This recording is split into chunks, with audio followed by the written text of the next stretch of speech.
ಹಾಂ.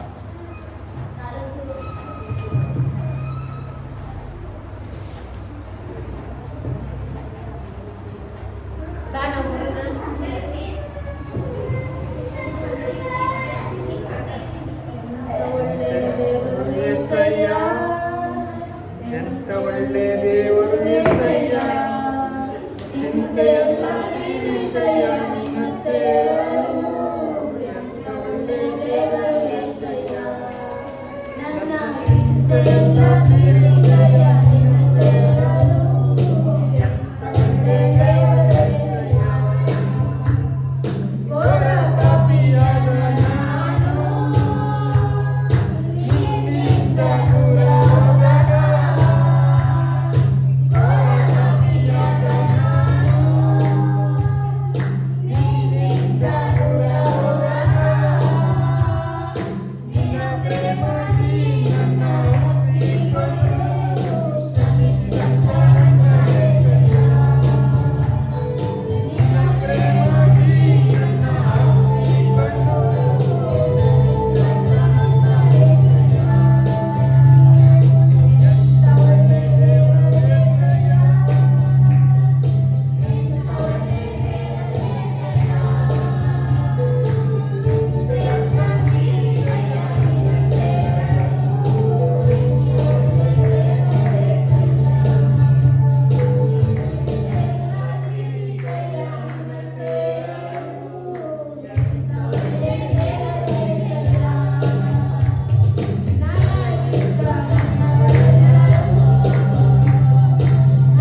ಕಾಣಿಕೆಗೋಸ್ಕರ ನಾವು ಪ್ರಾರ್ಥನೆ ಮಾಡಿದ್ದೇವೆ. ಪ್ರೀತಿಸಲ್ಪನಾದ ದೇವರೇ, ಸ್ತೋತ್ರವಾಗಲಿ. ಪ್ರೀತಿಯಿಂದ ಕೊಟ್ಟಿರುವ ಕಾಣಿಕೆಗಳನ್ನು, ದಶಮ ಭಾಗಗಳನ್ನು ಅವರು ಮಾಡುವ ಕೆಲಸದಿಂದ, ಬಹುಮಾನದಿಂದ, ಸಂಪಾದನೆಯಿಂದ 10ರಲ್ಲಿ 100ರಷ್ಟು 10ರಲ್ಲಿ ಕರ್ತನವರು ಕೊಟ್ಟಿರುವಾಗ ದೇವರೇ 60ರಷ್ಟು 80ರಷ್ಟು 100ರಷ್ಟು ಪ್ರತಿಫಲವನ್ನು ಅವರ ಜೀವನದಲ್ಲಿ, ವ್ಯಾಪಾರದಲ್ಲಿ ಕಾಣುವಂತೆ ಸಹಾಯ ಮಾಡು. ಎಲ್ಲ ನಷ್ಟಗಳು, ಎಲ್ಲ ಕಷ್ಟಗಳು ಯೇಸುವಿನ ಹೆಸರಿನಲ್ಲಿ ನೀಗಲ್ಪಡುವುದಕ್ಕಾಗಿ ಸ್ತೋತ್ರ. ದೇವರಿಗೋಸ್ಕರ ಕೊಟ್ಟಿದ್ದಾರೆ ಎಂಬುದಾಗಿ ಸಾಕ್ಷಿಯನ್ನು ಹೇಳಲಿಕ್ಕಾಗುವ ಸಹಾಯ ಮಾಡು. ಪರಲೋಕದ ಪುಸ್ತಕದಲ್ಲಿ ಬರೆದಿಡುವುದಕ್ಕಾಗಿ ಸ್ತೋತ್ರ. ನಿಂತನ ಆಶೀರ್ವದಿಸು ಯೇಸುವಿನ ಹೆಸರಿನಲ್ಲಿ ತಂದೆ. ಪ್ರಕಟಣೆ ಪ್ರತಿ ಭಾನುವಾರ ಆರಾಧನೆ ಇರ್ತದೆ. 9:50ಕ್ಕೆಲ್ಲ ಬಂದರೆ ಚೆನ್ನಾಗಿರುತ್ತೆ. ಸೊ ನೀವು ಯಾವುದು ಕೂಡ ಮಿಸ್ ಮಾಡ್ಕೋಬೇಡಿ, ದಯಮಾಡಿ 9:50ಕ್ಕೆಲ್ಲ ಬಂದರೆ ನಾವು 10 ಗಂಟೆಗೆ ಸ್ಟಾರ್ಟ್ ಮಾಡ್ತೀವಿ. ಇಲ್ಲ ಬೇಗ ಮಾಡೋಣ ಅಂದರೆ ಬೇಗ ಮಾಡೋಣ, 9 ಗಂಟೆ ಮಾಡೋಣ ಅಂದರೆ 9 ಗಂಟೆಗೆ ಮಾಡೋಣ. 8 ಗಂಟೆಗ 8 ಗಂಟೆಗೆ ಹೇಳೋರು ನೀವೇ ಇವತ್ತು 11 ಗಂಟೆಗೆ ಬಂದಿದ್ದೀರ.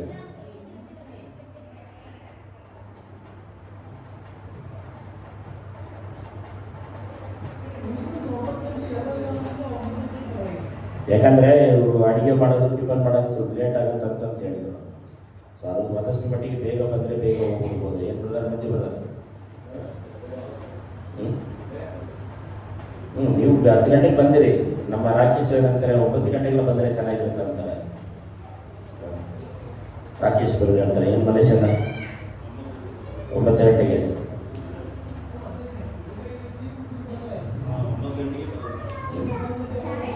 ಒಂಬತ್ತು ಗಂಟೆಗೆ ಬರ್ತೀವಿ ಅಂತ ಹೇಳಿದ್ರೆ ನೀವು 9:30ಗೆ ಬರ್ತೀರ. ಅಲ್ಲಲ್ಲಿಯ 10 ಗಂಟೆಗೆ ಹೇಳಿದ್ರೆ ನೀವು 11 ಗಂಟೆಗೆ ಬಂದಿರಿ ಸಂಜೆ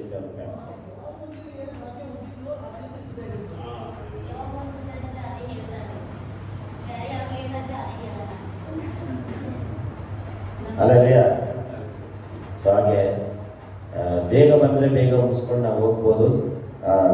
29ನೇ ತಾರೀಕು ರಾತ್ರಿ ಪ್ರಾರ್ಥನೆ ಇರ್ತದೆ. ಸೊ ಅದನ್ನು ನೀವು ಮನದಲ್ಲಿಟ್ಕೊಳ್ರಿ.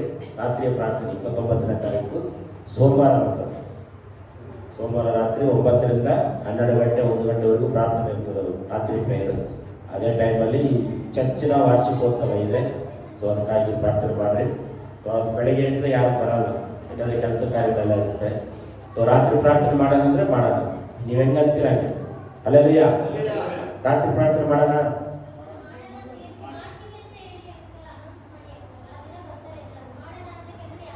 ನೀವು ಬಂದರೆ ತಾನೇ ನಾನು ಮಾಡೋಕ್ಕಾಗುತ್ತೆ. ಬರ್ತೀವಂತ ನಾವು ಹೇಳಿದೆಲ್ಲ ಯಾರು ಕೇಳಲ್ಲ. ನನ್ನ ಮಾತು ಸಾಸು ಕಾಲಷ್ಟು ಈ ಸಭೆಯಲ್ಲಿ ಕೇಳಲ್ಲ. ಈಗ 29ನೇ ತಾರೀಕು ನಾನು ಮಾಡೋಣ ಅಂತ ತೀರ್ಮಾನ ಮಾಡ್ಕೊಂಡಿದ್ದೀನಿ. ನೀವು ಯಾರಾದ್ರು ಬರ್ತೀರೋ ನೋಡ್ರಿ, ಯಾಕಂದರೆ ನನ್ನ ಸಮಯ ಎನರ್ಜಿ ಎಲ್ಲ ವೇಸ್ಟ್ ಮಾಡ್ಕೊಂಡು ಇಲ್ಲಿ ಕುಂದಿರ್ಬೇಕಾಗುತ್ತೆ. ಸೊ ಹಾಗಾಗಿ ಮಾಡೋಣ, 29ನೇ ತಾರೀಕು ಮಾಡೋಣ. ಯಾಕಂದರೆ ಅವತ್ತು ಬೆಳಗ್ಗೆ ನಾವು ಮಾಡೋಕ್ಕಾಗಲ್ಲ, ವಾರ್ಷಿಕೋತ್ಸವ ಇದೆ. ಮತ್ತು ಅದೇ ದಿನ ನಾನು ಹುಟ್ಟಿದ ದಿನ ಕೂಡ ಅಷ್ಟೇ, ಅಲ್ಲೆಲ್ಲ. ಸೊ ಹಾಗಾಗಿ ಆ ದಿನದಲ್ಲಿ ಪ್ರಾರ್ಥನೆ ಮಾಡಿರಿ, ತಪ್ಪಿಸ್ಕೋಬೇಡ್ರಿ. ಈಗಿಂದನೇ ಹೇಳ್ತಾ ಇದ್ದೀನಿ, ಇನ್ನು 2 ವಾರ ಇದೆ. 28ನೇ ತಾರೀಕು ಆರಾಧನೆ ಮುಗಿದ ಕೂಡಲೇ ಸೋಮವಾರ ಬರ್ತದೆ. ಸೊ ವಿಶೇಷವಾಗಿ ರಾತ್ರಿ ಪ್ರಾರ್ಥನೆ ಮಾಡುವಾಗ ನಮಗೆಲ್ಲ ಬೆಳಕು ಬೇಕಾಗುತ್ತೆ. ಸೊ ಸಾಧ್ಯವಾದಷ್ಟು ಮಟ್ಟಿಗೆ ದೇವರು ನಿಮ್ಮ ಹೃದಯದಲ್ಲಿ ಮಾತನಾಡಿದರೆ ನಾನು ಒಂದು 2 ಬಲ್ಪ್ ಕೊಡ್ತೀನಿ ಅಂತ ತೀರ್ಮಾನ ಮಾಡಿದರೆ ನೀವು ಬಲ್ಪ್ಗಳನ್ನ ತಗೊಂಡ್ಬಂದು ಕೊಡ್ಬೋದು. ಚಾರ್ಜಿಂಗ್ ಬಲ್ಪ್ ಅಂದರೆ ಇನ್ನೂ ಒಳ್ಳೆಯದು. 100 ರೂಪಾಯಿಗೆ 20, 100 ರೂಪಾಯಿಗೆ 2, 3 ಮಾಡ್ತಾರೆ ನೋಡಿ, ಅಂತಂದ್ರೆ ಒಳ್ಳೆಯದು. ನಿಮ್ಮ ಮನಸ್ಸು ಏನೈತೆ ಅದನ್ನು ಒಂದು 4 ಆ ಕಡೆ ಒಂದು 2 ಬೇಕಾಗುತ್ತೆ, ಈ ಕಡೆ 1 ಬೇಕಾಗುತ್ತೆ. ಸೊ ಹಾಗಾಗಿ ನೈಟ್ ಪ್ರೇಯರ್ ಮಾಡುವಾಗ ಅದೆಲ್ಲ ಬೇಕಲ್ವ, ಕರೆಂಟ್ ಹೋದ್ರೂ ಕೂಡ 2 ಮಾತ್ರ ಇದೆ, ಇದೆಲ್ಲ ಹೋಗ್ಬಿಡ್ತು. ಸೊ ಅದಕ್ಕಾಗಿ ಪ್ರಾರ್ಥನೆ ಮಾಡಿರಿ. ನಿಮ್ಮ ಹೃದಯದಲ್ಲಿ ನಾನು ತರ್ತೀನಿ ಎಂಬುದಾಗಿ ಪ್ರೇರೇಪಣೆ ಆದರೆ ನೀವೇ ತಗೊಂಡ್ರಿ, ನಮ್ಮ ಕೈಯಲ್ಲಿ ದುಡ್ಡು ಕೊಡೋಕ್ಕೆ ಹೋಗ್ಬೇಡಿ. ನೀವೇ ತಂದು ನೀವೇ ಇಲ್ಲಿ ಪ್ರಾರ್ಥನೆ ಮಾಡಿ ಹಾಕ್ಬಿಡಿ. ಅಲ್ಲಯ್ಯ. ವಿಶೇಷವಾಗಿ ಕಳೆದ ವಾರದಲ್ಲಿ 2 ಚೇರ್ ತಂದಿದ್ದರು. ಈ ವಾರ ಕೂಡ 2 ಚೇರ್ ಅವರು ಸಂಜೀವ್ ಅವರು ತಂದಿದ್ದಾರೆ. ಸೊ ವಿಶೇಷವಾಗಿ ನಮಗೆಲ್ಲ ಚೇರ್ ಬೇಕು, ಎಲ್ಲರೂ ಕೂಡ ಏನು ಬೇಕು, ಕುರ್ಚಿ ಬೇಕು. ಎಲ್ಲರೂ ಕೆಳಗಡೆ ಕೂತ್ಕೊಂಡು ಆರಾಧನೆ ಮಾಡೋರು ಕೆಳಗೆ ಕೂತ್ಕೋಬೋದು. ಭಾಳ ಹೊತ್ತು ಕುಂದ್ರಕ್ಕಾಗಲ್ಲ, ಯಾಕಂದರೆ ರಕ್ತಗಳು ವಯಸ್ಸಾಗ್ತಾ ಮೇಲೆ ಕೆಳಗಡೆ ರಕ್ತ ಹೋಗೋದಿಲ್ಲ, ಸ್ವಲ್ಪ ಕಷ್ಟ ಆಗುತ್ತೆ. ಸೊ ನನಗೂ ಕೂಡ ಅದು ಕಷ್ಟನೇ, ನಾನು ಕಷ್ಟಪಡುವಾಗ ನಿಮಗೂ ಅದು ಕಷ್ಟ ಹಾಗೆ ಆಗುತ್ತೆ. ಎಲ್ಲರೂ ಕುಂದ್ರು ಹಾಗೆ ಏನು ಮಾಡೋದು, ದೇವರು ನಿಮ್ಮ ಹೃದಯದಲ್ಲಿ ಮಾತನಾಡಿ. ಒಬ್ಬೊಬ್ಬರು ಒಂದೊಂದು ಚೇರ್ ಕೊಟ್ಟರು ಕೂಡ 10 ಜನರಿಗೆ 10 ಚೇರ್ ಆಗ್ಬಿಡ್ತು. ಒಬ್ಬೊಬ್ಬರಿಗೆ 1 ಚೇರ್ ಕೊಟ್ಟರು. ನನಗೆ ಗೊತ್ತಿದೆ ಈ ಸಭೆಗೋಸ್ಕರ ನೀವು ಏನು ಬೇಕಾದ್ರೆ ಮಾಡ್ತೀರಾ, ಆದರೆ ಪಾಸ್ಟ್ಗೋಸ್ಕರ ಏನು ನೀವು ಮಾಡಲ್ಲ. ತುಂಬ ಸಂತೋಷ. ದೇವರು ನಿಮ್ಮನ್ನು ಆಶೀರ್ವಾದ ಮಾಡಲಿ. ಈ ಸಭೆಗೋಸ್ಕರ ನಿಮ್ಮ ಮನಸ್ಸು ಏನಾಯ್ತು ಅದನ್ನು ನೀವು ಮಾಡಿರಿ. ದೇವರು ನಿಮ್ಮನ್ನು ಬಲಪಡಿಸಲಿ. ವಿಶೇಷವಾಗಿ ಚೇರ್ ಕೊಟ್ಟಂಥ ಕುಟುಂಬಕ್ಕಾಗಿ ನಾವು ಪ್ರಾರ್ಥನೆ ಮಾಡೋಣ. ನಮ್ಮ ಗಂಗಮ್ಮವ್ರಿಗೋಸ್ಕರ ಪ್ರಾರ್ಥನೆ ಮಾಡೋಣ. ಅವ್ರಿಗೆ ಆರಾಮಿಲ್ಲ ಅಂತೆ, ಅವರು ಬೆಳಗ್ಗೆ ಕೇಳ್ಕೊಂಡ್ರು, ನಾನು ಬರಲ್ಲ ಪಾಸ್ಟ್ ಅಂತ ಹೇಳಿದ್ರು. ಇಲ್ಲಮ್ಮ, ಅರ್ಧ ತಾಸಾದರೂ ಕುಳಿತುಕೊಂಡು ಪ್ರಾರ್ಥನೆ ಮಾಡಿರಿ, ಅರ್ಧ ದರ್ಶನ ಪಡ್ಕೊಂಡು ಹೋಗ್ರಿ ಅಂತ ಅವ್ರಿಗೆ ಹೇಳಿದಾಗ ಆರಾಯ್ತು ಪಾಸ್ಟ್ ಅಂತ ಬಂದು ಇಲ್ಲಿ ಕುಳಿತುಕೊಂಡು ಆರಾಧನೆ ಮಾಡಿ ಅವ್ರು ಹೋಗಿದ್ದಾರೆ. ನಾವು ಕರೆಗಳನ್ನು ಮೇಲಕ್ಕೆತ್ತಿ ಸಂಜೆ ಅವ್ರ ಕುಟುಂಬಕ್ಕಾಗಿ ಮತ್ತು ಗಂಗಮ್ಮಗಾಗಿ ಇನ್ನೂ ಬಲ್ಪ್ ಯಾರು ಕೊಡ್ತಾರೋ ಅವ್ರಿಗೆಲ್ಲರಿಗಾಗಿ ನಾವು ಕೈಗಳ ಮೇಲಕ್ಕೆತ್ತಿ ಪ್ರಾರ್ಥನೆ ಮಾಡೋಣ. ಅದೇ ರೀತಿಯಾಗಿ ಇನ್ನೊಂದು ಪ್ರಾರ್ಥನೆ, 5 kg ಪಾತ್ರೆ 10 kg ಪಾತ್ರೆ ಬೇಕು. ನನಗೆ ಬೇಕಾಗಿಲ್ಲ, ಈ ಚರ್ಚಿಗೆ ಬೇಕು. ಅಲ್ಲಯ್ಯ. ಯಾಕಂದರೆ ನಾವು ಒಂದೊಂದು ಸಾರಿ ಹೋಗಿ ವಿಶ್ವಾಸಿ ಮನೆಗೆ ಹೋಗಿ ಕೇಳೋಕ್ಕಾಗಲ್ಲ. ಏನಾದ್ರು ಅಡುಗೆ ಮಾಡೋದು ನೀವೇ ಮಾಡ್ಕೊಂಬಂದ್ರೆ ಒಳ್ಳೇದೇ.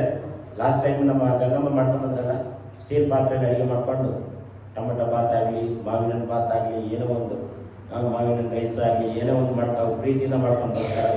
ಅದೇ ಥರ ಮಾಡ್ಕೊಂಬಂದರೆ ನಮಗೇನು ಪಾತ್ರೆ ಅವಶ್ಯಕತೆ ಇಲ್ಲ. ಸೊ ಒಂದೊಂದು ಸಾರಿ ಹೋಗಿ ಒಬ್ಬೊಬ್ಬರ ಹತ್ರ ಹೋಗಿ 5 kg ಪಾತ್ರೆ ಕೊಡ್ರಿ 10 kg ಪಾತ್ರೆ ಕೊಟ್ಟು ಕೇಳುವಾಗ ನಮಗೆ ಕಷ್ಟ ಆಗುತ್ತೆ. ಸೊ ಹಾಗಾಗಿ ಇಲ್ಲೇ ನಾವು ಅಡುಗೆ ಮಾಡೋದಾದರೆ ಪಾತ್ರೆ ಅವಶ್ಯಕತೆ ಇದೆ. ಅದಕ್ಕಾಗಿ ಪ್ರಾರ್ಥನೆ ಮಾಡಿರಿ. ಸಂಜೆ ಬುದ್ರಿಗಾಗಿ ಮತ್ತು ಗಗಮಗಾಗಿ ನಮ್ಮ ಕೈಗಳ ಮೇಲೆ ಕೆತ್ತಿ ನಾವು ಪ್ರಾರ್ಥನೆ ಮಾಡೋಣ. ಯೇಸುವೇ ಸ್ತೋತ್ರವಾಗಿ ಕರ್ತನೆ, ನಮ್ಮ ಸಭೆಗೆ ಬೇಕಾದ ಎಲ್ಲ ಕೊರತೆಗಳನ್ನು ಯೇಸುವಿನ ಹೆಸರಿನಲ್ಲಿ ನಾವು ಒಪ್ಪಿಸಿಕೊಡ್ತಾ ಇದ್ದೇನೆ. ಏನೇನು ಕಡಿಮೆ ಇದೆಯೋ ಎಲ್ಲವನ್ನು ನೀವು ಪೂರೈಸಿ ಆಶೀರ್ವದಿಸಬೇಕಾಗಿ ಬಿಡ್ತಾ ಇದ್ದೇನೆ ಕರ್ತನೆ. ಅಪ್ಪ, ಕಳೆದ ವಾರದಲ್ಲಿ 2 ಚೇರುಗಳು ಮತ್ತು ಈ ವಾರದಲ್ಲಿ 2 ಚೇರುಗಳು ತಂದು ಕೊಟ್ಟಿದ್ದಾರೆ. ಅವರಿಗೆ ಬರಬೇಕಾದ ಪ್ರತಿಫಲವನ್ನು ನೀನು ಕೊಡಬೇಕಾಗಿ ಬಿಡ್ತಾ ಇದ್ದೇನೆ ಕರ್ತನೆ. ದೇವರ ಸಭೆಗೋಸ್ಕರ, ಸೇವೆಗೋಸ್ಕರ ಅವ್ರು ಮಾಡುವ ತ್ಯಾಗವನ್ನ, ಅವ್ರು ಮಾಡುವ ಪ್ರೀತಿಯನ್ನ ಕೊಡುವ ಎಲ್ಲ ಹಸ್ತಗಳನ್ನು ಬಲಪಡಿಸಬೇಕಾಗಿ ಕರ್ತನೆ. ಅವ್ರು ಮಾಡುವ ವ್ಯಾಪಾರಗಳು, ವರುಮಾನಗಳು 2ರಷ್ಟಾಗಿ ಆಶೀರ್ವಾದ ಮಾಡಬೇಕಾಗಿ ಬಿಡ್ತಾ ಇದ್ದೇನೆ. ಇನ್ನು ಕರ್ತನೆ, ಇಟ್ಟಿಗೆ ಆಗಲಿ ಕರ್ತನೆ, ಕಂಬಗಳಾಗಲಿ, ಏನೇನು ಸಿಮೆಂಟ್ ಕಂಬಗಳು ಮಾಡ್ತಾರೋ ದೇವರ ಎಲ್ಲವೂ ಆಶೀರ್ವಾದವಾಗಲಿ. ಅವರ ಕೆಳಗಡೆ ಇರುವಂತ ಎಲ್ಲ ಕರ್ತನೆ ಅಪ್ಪ, ಕೆಲಸಗಾರರಿಗಾಗಿ ಸ್ತೋತ್ರ, ಕುಟುಂಬಗಳಿಗಾಗಿ ಸ್ತೋತ್ರವನ್ನು ಸಲ್ಲಿಸ್ತಾ ಇದ್ದೇನೆ. ಬಲಪಡಿಸು, ಎಲ್ಲ ತೊಂದರೆಗಳಿಂದ, ಆಪತ್ತುಗಳಿಂದ ತಪ್ಪಿಸಿ ಕಾಪಾಡು. ವಿಶೇಷವಾಗಿ ಕರ್ತನೆ, ನಮ್ಮ ಸಭೆಯಲ್ಲಿ ಬರುವಂತ ಎಲ್ಲ ವಿಶ್ವಾಸಿಗಳಿಗಾಗಿ ಸ್ತೋತ್ರ. ಇನ್ನು ಹೆಚ್ಚಾಗಿ ದೇವರಿಗೋಸ್ಕರ ಪ್ರಯಾಸ ಪಡಲಿಕ್ಕಾಗುವಂತೆ ಸಹಾಯ ಮಾಡಿ. 29ನೇ ತಾರೀಕು ನಡೆಯುವ ರಾತ್ರಿಯ ಕೂಟಕ್ಕಾಗಿ ಸ್ತೋತ್ರ. ಆ ಕೂಟವನ್ನು ಕೂಡ ನೀನು ಆಶೀರ್ವಾದ ಮಾಡು. ಎಲ್ಲ ದೇವರ ಮಕ್ಕಳು ಸೇರಿ ಬರುವಂತೆ ಸಹಾಯ ಮಾಡಿ. ಯೇಸುವಿನ ಹೆಸರಿನಲ್ಲಿ ಬೇಡಿಕೊಳ್ಳುತ್ತೇನೆ ತಂದೆ. ಹಲ್ಲೆಲೂಯಾ. ಕಳೆದ ವಾರ ಯಾವುದ್ರ ಕುರಿತು ಧ್ಯಾನ ಮಾಡಿದ್ರಿ ನೀವು? ನೆನಪಿದೆಯಾ? ಅದೇ ಏನ್ ಮಾತಾಡಿದ್ರಿ? ನಂದೊಂದು ಸಾಕ್ಷಿ ಇದೆ. ಈ ಬೆಳಕಿಗೆ ನನಗೆ ಸರಿಯಾಗಿ ಕಣ್ಣು ಕಾಣ್ತಾ ಇಲ್ಲ. ಈ ಬೆಳಕಿಗೆ ಯಾಕಂದ್ರೆ ಕಣ್ಣು ಕಾಣ್ತಾ ಇಲ್ಲ. ಅದಕ್ಕೆ ನಾನು ಪ್ರಾರ್ಥನೆ ಮಾಡ್ತಾ ಇದ್ದೆ, ದೇವರೇ ಒಂದು ದೊಡ್ಡ ಅಕ್ಷರದಲ್ಲಿ ಬೈಬಲ್ ಬೇಕಂತೇಳಿ. ಕಳೆದ ವಾರದಲ್ಲಿ ಸುಮಾರು ಇಲ್ಲಿ ಬಂದಾಗಿಂದ ತುಂಬ ಕಷ್ಟ ಆಗ್ತಿತ್ತು ನನಗೆ. ಈ ಸಣ್ಣ ಬೈಬಲ್ ಯೂಸ್ ಮಾಡುವಾಗ ನನಗೆ ಸ್ವಲ್ಪ ಕಷ್ಟ ಆಗ್ತಾ ಇತ್ತು. ಹೆಂಗೆ ಮಾಡೋದಪ್ಪ ದೇವರೇ ಅಂತೇಳಿ. ಈ ಬೈಬಲ್ ಹೊಸದು ತಗೊಂಡ್ರೆ 700 ರೂಪೀಸ್ ಇದು. ಎಷ್ಟು? 700 ರೂಪಾಯಿ ಕವರ್ ಹಾಕಿ ದೇವ್ರ ಕೃಪೆಯಿಂದ ಕೊಟ್ಟಿದ್ದಾರೆ. ನಮ್ಮ ಫ್ರೆಂಡ್ಸು ದಾವಣಗೆರೆಯಿಂದ ಬಂದಿದ್ದರು, ಹರಪನಹಳ್ಳಿಯಿಂದ. ಸುಮಾರು 26 ವರ್ಷಗಳಿಂದ ಅವ್ರ ಜೊತೆಯಲ್ಲಿ ಸೇವೆ ಮಾಡ್ತಾ ಇದ್ದಾರೆ. ನಮ್ಮ ಕ್ಲೋಸ್ ಫ್ರೆಂಡ್, ನಮ್ಮ ಹತ್ತಿರದವರು. ಲೋಕಲ್ ಭಾಷೆಯಲ್ಲಿ ಹೇಳ್ಬೇಕಂದ್ರೆ ಜಡ್ಡಿ ದೋಸ್ತ ಅಂತ ಹೇಳ್ತೀವಲ್ಲ, ಸೊ ಹಾಗೆ ಯಾವಾಗಲೂ ಅವ್ರ ಜೊತೆಯಲ್ಲೇ ಇರ್ತಾ ಇದ್ದೆ. ಅವ್ರು ಕಳೆದ ವಾರದಲ್ಲಿ ಬಂದಿದ್ದರು. ಸೊ ಅವರು ಒಂದು ಕಡೆ ಕರ್ಕೊಂಡು ಹೋದ್ರು, ಬನ್ನಿ ಪಾಸ್ಟರ್ ಪ್ರೇಯರ್ಗೆ ಅಂತೇಳಿ. ನಾನು ಏನು ಎದುರು ನೋಡಲಿಲ್ಲ, ತಕ್ಷಣ ಹೋಗ್ಬಿಟ್ಟೆ. ನಾನು ಹೋದಾಗ ಏನಂತ ಹೇಳಿದ್ರೆ ಈ ಬೈಬಲ್ ಕೊಟ್ಟೆ ದೇವರಿಗೆ ಸ್ತೋತ್ರ. ಹಲ್ಲೆಲೂಯಾ. ಸೊ ನಿಮಗೆ ಕೂಡ ಈ ಬೈಬಲ್ ಬೇಕಂದ್ರೆ ಪ್ರಾರ್ಥನೆ ಮಾಡಿರಿ. ದೇವರು ಕೊಟ್ಟರೆ ನಿಮಗೆ ಕೊಡೋಣ. ಇದೇನಪ್ಪ ಅಂತ ಹೇಳಿದ್ರೆ ಇದು ಹೋಗೋ ಬರೋ ಚಾರ್ಜ್ ಇದಕ್ಕೆಲ್ಲ ಸರಿ ಹೋಗ್ಬಿಡ್ತದೆ. ಸೊ ಹಾಗಾಗಿ ದೇವರು ಸಣ್ಣ ಪ್ರಮಾಣದಲ್ಲಿ ಕಾಣಿಕೆಯಾಗಿ ಕೊಟ್ಟಾಗ ಏನು ಮಾಡೋದು ಕೊಟ್ಟಿಲ್ಲ. ಇವತ್ತು ದೊಡ್ಡ ಅಕ್ಷರದಲ್ಲಿ ದೇವರು ನನಗೆ ಅದ್ಭುತವನ್ನು ಮಾಡಿದ್ದಾನೆ. ನಾನು ಆಸೆ ಪಟ್ಟಿದ್ದಾನೆ, ದೇವರು ಏನು ಮಾಡಿದ್ದಾನೆ? ಕೊಟ್ಟಿದ್ದಾನೆ. ಸುಮಾರು ವರ್ಷದಿಂದ ಯೋಚನೆ ಮಾಡ್ತಾ ಇದ್ದೆ, ದೇವರೇ ದೊಡ್ಡ ಬೈಬಲ್ ತಗೋಬೇಕು. ಅಷ್ಟು ದುಡ್ಡು ಕೊಟ್ಟು ತಗೊಳ್ಳೋಕೆ ನನಗೆ ಕಷ್ಟ. ಇದು ಇಲ್ಲಿ ಸಿಗಲ್ಲ, ಬೆಂಗಳೂರಲ್ಲಿ ಸಿಗುತ್ತೆ. ಒಂದು ವೇಳೆ ತುಮಕೂರಲ್ಲಿ ಸಿಗುತ್ತೆ ಅಲ್ಲ ಗೊತ್ತಿಲ್ಲ, ಬೆಂಗಳೂರಲ್ಲಿ ಸಿಗುತ್ತೆ. Golden colour cover. ನಾವು ಯೂಸ್ ಮಾಡೋದೆಲ್ಲ ರೆಡ್ ಕಲರ್. ಇದು ಸ್ವಲ್ಪ ದಪ್ಪ ಅಕ್ಷರದಲ್ಲಿ ಕಾಣ್ತಾ ಇದೆ. ದೇವರಿಗೆ ಸ್ತೋತ್ರ. ಸೊ ದೇವರ ವಾಕ್ಯಕ್ಕೆ ನಾನು ನೇರವಾಗಿ ಹೋಗ್ತೇನೆ. 1 ಗಂಟೆ ಇದೆ. ಇವತ್ತು ಧ್ಯಾನ ಮಾಡಬೇಕಾದ ವಿಚಾರ ಬರ್ಕೊಳ್ಳಿ. ಲೋಕ ಹೇಳುವ ಕಾರ್ಯಕ್ಕೂ ಬೈಬಲ್ ಹೇಳುವ ಕಾರ್ಯಕ್ಕೂ ವಿರುದ್ಧವಾಗಿದೆ. ತದ್ವಿರುದ್ಧ ಅಂತ ಹೇಳ್ತೀವಲ್ಲ, ಯಾವ ವಿರುದ್ಧ? ತದ್ವಿರುದ್ಧ. ಈ ಲೋಕ ಹೇಳುವಂತ ಕಾರ್ಯವು ಸಂಗತಿಗೂ, ಮನುಷ್ಯನು ಯೋಚಿಸುವ ಸಂಗತಿ ಕಾರ್ಯಕ್ಕೂ ಬೈಬಲ್ ಹೇಳುವಂತ ಸಂಗತಿಗೂ ಏನಾಗಿದೆ? ತದ್ವಿರುದ್ಧವಾಗಿದೆ. ಈ ಲೋಕವು ಏನೇನು ಹೇಳ್ತದೋ ಅದಕ್ಕೆ ಬೈಬಲ್ ವಿರುದ್ಧವಾಗಿ ಹೇಳುವಂಥದ್ದಾಗಿದೆ. ಇದನ್ನ ಮಾಡಿದ್ರೆ ಈ ಲೋಕವು ಇದನ್ನ ಮಾಡು ಅಂತ ಹೇಳ್ತದೆ, ಬೈಬಲ್ ಹೇಳ್ತದೆ ಇದನ್ನ ಮಾಡಬೇಡ ಅಂತ ಹೇಳ್ತದೆ. ಇದು ಸರಿ ಎಂಬುದಾಗಿ ಲೋಕ ಹೇಳ್ತದೆ, ಬೈಬಲ್ ಹೇಳ್ತದೆ ಇದು ಸರಿ ಅಲ್ಲ. ಈ ಲೋಕವು ಒಳ್ಳೇದಂತ ಹೇಳ್ತದೆ, ಬೈಬಲ್ ಇದು ಪಾಪ ಅಂತ ಹೇಳ್ತದೆ, ಕೆಟ್ಟದು ಎಂಬುದಾಗಿ ಹೇಳುವಂಥದ್ದಾಗಿದೆ. ನಾನು ನೇರವಾಗಿ ವಾಕ್ಯಕ್ಕೆ ಹೋಗ್ತೇನೆ. ನೀವು ಬರ್ಕೊಂಡ್ರ? ಮತ್ತಾಯ ಸುವಾರ್ತೆ 4ನೇ ಅಧ್ಯಾಯ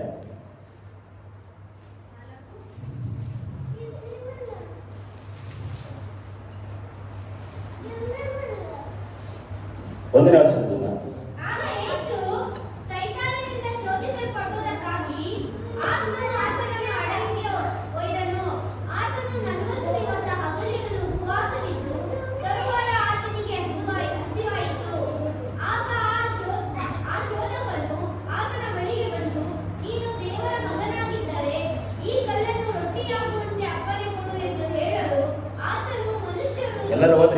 ಎಲ್ಲರೂ ಓದಬೇಕು.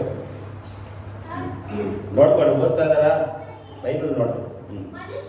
ಮನುಷ್ಯರು ರೊಟ್ಟಿಗಿಂತ ಮಾತ್ರದಿಂದ ಬದುಕುವುದಿಲ್ಲ, ದೇವರ ಬಾಯಿಂದ ಹೊರಡುವ ಪ್ರತಿಯೊಂದು ಮಾತಿನಿಂದಲೂ ಬದುಕುವನು ಎಂದು ಬರೆದಿದೆ ಎಂದನು. ಆಗ ಸೈತಾನನು ಆತನನ್ನು ಪರಿಶುದ್ಧ ಪಟ್ಟಣಕ್ಕೆ ಕರೆಕೊಂಡು ಹೋಗಿ ದೇವಾಲಯದ ಶಿಖರದ ಮೇಲೆ ನಿಲ್ಲಿಸಿ ಆತನಿಗೆ, ನೀನು ದೇವರ ಮಗನಾಗಿದ್ದರೆ ಕೆಳಗೆ ಧುಮುಕು, ಆತನು ನಿನ್ನ ವಿಷಯವಾಗಿ ತನ್ನ ದೂತರಿಗೆ ಅಪ್ಪಣೆ ಕೊಡುವನು, ನಿನ್ನ ಕಾಲು ಕಲ್ಲಿಗೆ ತಾಗಲಿತೆಂದು ಅವರು ನಿನ್ನನ್ನು ಕೈಯಲ್ಲಿ ಎತ್ತಿಕೊಳ್ಳುವರು ಎಂಬುದಾಗಿ ಬರೆದಿದೆಯಲ್ಲ ಎಂದು ಹೇಳಿದನು. ಅದಕ್ಕೆ ಯೇಸು, ನಿನ್ನ ದೇವರಾಗಿರುವ ಕರ್ತನನ್ನು ಪರೀಕ್ಷಿಸಬಾರದು ಎಂಬುದಾಗಿ ಸಹ ಬರೆದಿದೆ ಎಂದನು. ಬಳಿಕ ಸೈತಾನನು ಆತನನ್ನು ಬಹಳ ಎತ್ತರವಾದ ಬೆಟ್ಟಕ್ಕೆ ಕರೆಕೊಂಡು ಹೋಗಿ ಪ್ರಪಂಚದ ಎಲ್ಲಾ ರಾಜ್ಯಗಳನ್ನು ಅವುಗಳ ವೈಭವವನ್ನು ಆತನಿಗೆ ತೋರಿಸಿ, ನೀನು ನನಗೆ ಸಾಷ್ಟಾಂಗ ನಮಸ್ಕಾರ ಮಾಡಿದರೆ ಇವುಗಳೆಲ್ಲ ನಿನಗೆ ಕೊಡುವೆನು ಅಂದನು. ಯೇಸು ಅವನಿಗೆ, ಸೈತಾನನೇ, ನೀನು ತೊಲಗಿ ಹೋಗು, ನಿನ್ನ ದೇವರಾಗಿರುವ ಕರ್ತನಿಗೆ ಅಡ್ಡಬಿದ್ದು ಆತನ ಒಬ್ಬನನ್ನೇ ಆರಾಧಿಸಬೇಕು ಎಂಬುದಾಗಿ ಬರೆದಿದೆ ಎಂದು ಹೇಳಿದನು. ಆಗ ಸೈತಾನನು ಆತನನ್ನು ಬಿಟ್ಟು ಬಿಟ್ಟನು. ಒಂದು ದೇವದೂತರು ಬಂದು ಆತನಿಗೆ ಉಪಚಾರ ಮಾಡಿದರು.